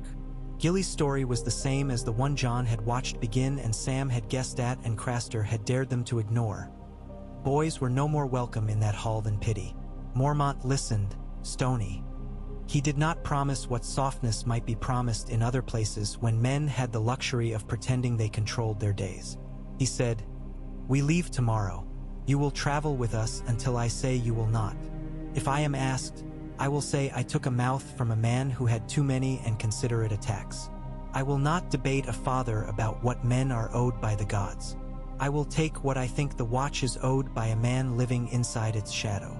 She looked at him the way peasants look at kings, as if calculating the size of the blade they might be struck with and the angle their head ought to bow to make the blow kinder. "You'll take me?" she asked. Mormont grunted. "I'll allow you to walk. That's what I'll do. We'll see whether the walking kills you or not. The world doesn't do the courtesy of sparing the weak, girl. It does the courtesy of letting them try again if they live."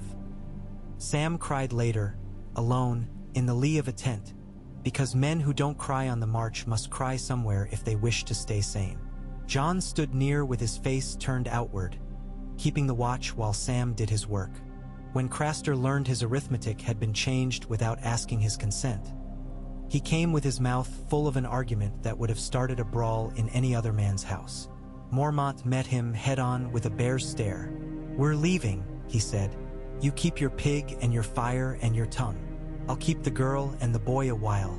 If you want them back, you can come take them from the middle of the watch in daylight. Bring a friend or three." Craster looked as if he might do a foolish thing. He looked as if he might decide to live. He chose the second. "Kneelers," he muttered. "You think you're kings because you wear dead colors in a dead place. The snow remembers differently." "Snow remembers," Mormont said calmly, and Jon felt the word strike him even though the old bear had not meant it as he felt it. They moved out at dawn with the cold chewing on fingertips. Gilly walked with Sam, who had the dubious honor of trying to look both harmless and substantial enough to deter any man who fancied making a point by pushing a girl. The baby hollowed like a herald for the first mile and then slept as if its very cells had surrendered to the business of living. The men took turns carrying the small bundle when the mother's legs began to wobble. They did this not because they had suddenly become sentimental, but because carrying something small and angry gave them something to do that did not involve spears.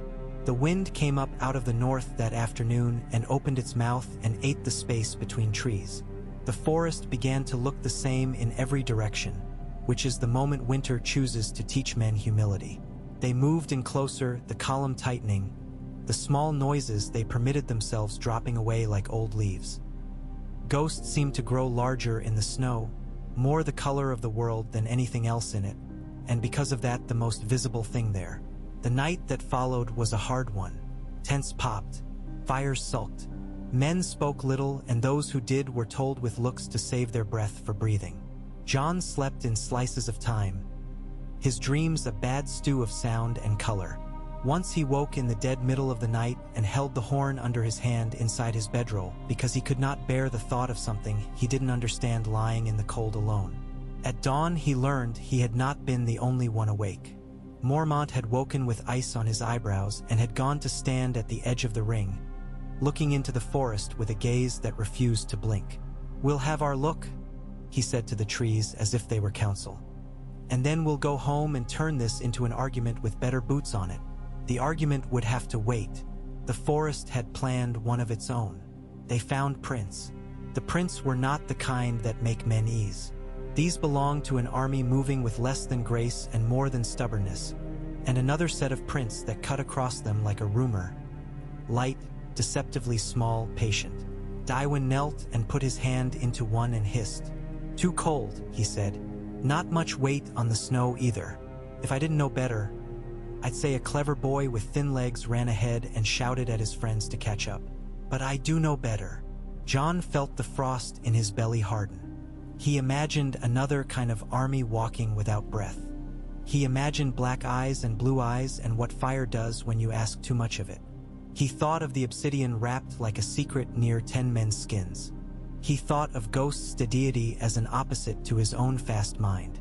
They waited that day the way a man waits lying under a hedge while the riders go by. They did not invite a fight. They did not sneeze at the wrong time. They did not tie their shoes loudly.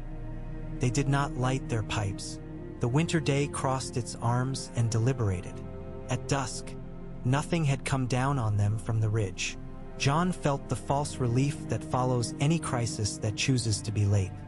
He took the luxury of a long breath that tasted like pine and old smoke and men. In the dark, with a sky that had decided to be invisible, the attack began. Not the large one anyone could name, but the smaller pinching at the edges that told you larger hands were setting a table for you to be eaten on. A sentry on the north rise did not answer when called. The boy who went to fetch him did not come back. The man who went to fetch the boy came back missing 2 fingers and unwilling to explain how. Ghost's low growl turned into something that resembled a word. Now, Jon found himself running without the memory of deciding to run. The obsidian knife was in his hand because he had taught it to go there without asking permission from his fears. The first thing he saw that didn't make sense was the snow moving against the wind. The second was an outline where there shouldn't have been one, a presence, a shimmer, like the edge of a knife held in a candle's breath. Then it wasn't a shimmer. It was a man-shaped thing that was not a man. The cold around it designed not for weather but as a weapon. Its eyes made the same ugly promise ice makes when it fills a cup you'd left by the bed and you go to drink in the dark and cut your lip instead. Men shouted. Men fell. Fire did not want to cooperate. It huffed, it sulked. Tinder is shy in winter. The obsidian in Jon's hand felt as if it were an old song remembered by his bones. Ghost leapt and teeth met something harder than meat. The thing with the eyes moved like a thought about a knife. Jon moved toward it as if his feet were the wrong side of someone else's dream. He did not think of crowns, did not think of letters, did not think of anything but the distance between his hand and the throat of the whatever it was that would cut the throat of the men behind him if he let it. The knife met resistance nothing in his life had prepared him for, and then, like a lie exposed, the thing broke. Not like bone, not like stone. Like something you can only break when you remember the trick you were taught as a child about how to crack ice where the current runs under it without falling in yourself. It shattered and the cold around him changed, warmer not because the air had changed but because the absence of that particular cold makes any air feel like summer. The shards of it steamed. Sam shouted a word that might have been Jon's name or might have been a prayer. The men did not quite cheer. They breathed, harder, different. Another came and another. The fighting spread like fire on oil. Where the obsidian struck, There was a kind of silence after, clean and sharp as glass ringing. Where iron struck there was rage and more work. The fighting did not last long. These were not men who wanted a battle. They were creatures who wanted to test the door for weakness. They had found enough. After, the quiet was like a shame. Men found places to sit and then couldn't sit because their legs wanted to move to prove they were still allowed to. Mormont walked the ring with blood frozen on one cheek. He put his hand on Jon's shoulder and squeezed once, hard, as if testing whether the boy would snap or sing. "Good," he said, and then, in a smaller voice that did not belong to the old bear and did not need to, "Good." Sam's hands shook with the after-tremor that is as old as men. The baby wailed. Gilly shushed him with talk as if he understood talk already, and in a way he did. Tone has a grammar of its own. When the dawn came, it came with a high brittle light and a quiet that was not peace. Tywin's mouth went into the shape of a man who has smelled something he does not want to describe. "They're not done," he said. This was a thinking man's slap. "The next will be a fist." Mormont did not call a council. He simply spoke where he stood. "We go back," he said. "We have learned what we came to learn and more. We have learned enough to tell a story that will make even the South's ears itch. We've learned that iron is not enough and that fire is a gossip who sometimes leaves at the wrong time. We have learned to love the ugly black glass more than any lover we've had. We go back and we get more men and more glass and more words. We do not die here to prove we were not afraid to learn." There was a mutter from the mouthier part of the watch, the part that would have preferred a song to a plan. Thorin Smallwood, who had a talent for making his ambitions look like arguments for the good of all, stepped forward to ask whether turning back now would make them seem timid. Mormont stared at him with the full weight of a man who has scraped the frost from too many bodies. "I don't care that we seem timid," he said.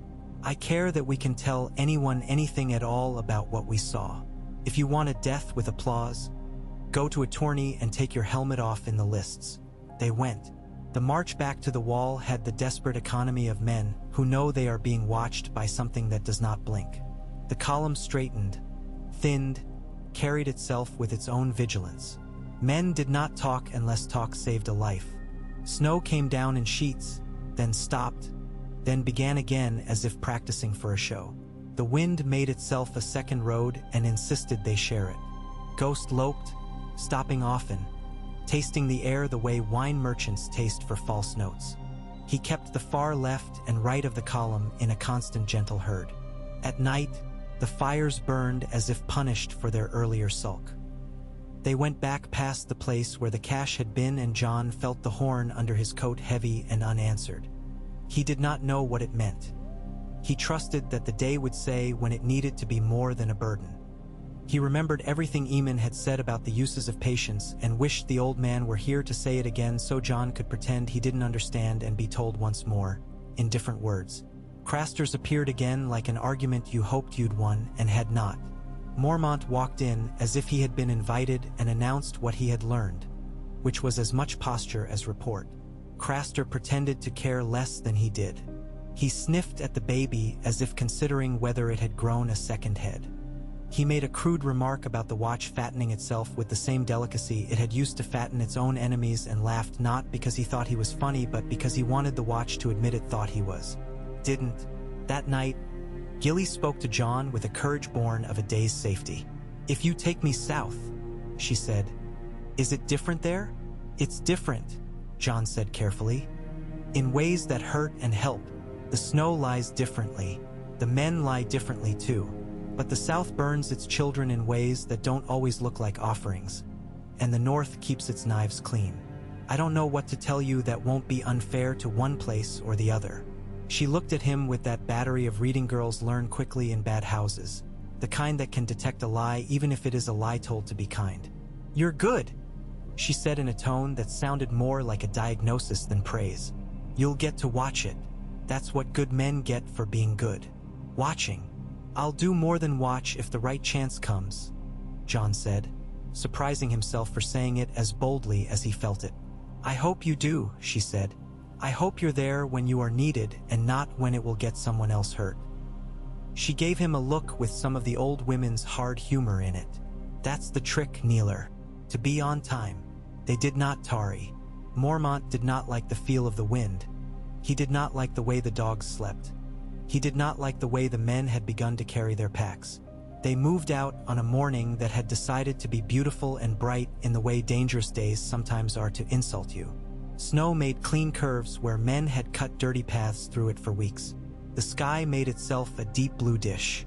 The sun put a coin's edge of gold on the frost and made every tree a fine forgery of itself. Around midday, the rear guard cried warning. The sound ran like a dropped chain up the column in a clatter and a hush. Men turned as one body without a leader's order being necessary. Fear teaches certain efficiencies. At the back, beyond the rake of their footprints, the forest was moving. Not trees in wind, not men trying to move quietly. A ripple, first this way, then that. Like fish in a river you can't see because the water is dull and the sky is dull and your eyes have grown old telling themselves what's there. Mormont did not say panic. He said, form, and the men formed, and if they broke later, they would at least break tidily the first 2 times. The builders moved their packs into a wall. The cooks turned the lids upside down as shields. The archers took the new black heads from the wrapped horde and put them on as if dressing a child in a winter coat. Jon knew better than to stand where he felt most useful and where he might cause the most harm. He put himself where men would obey a voice when it told them to move.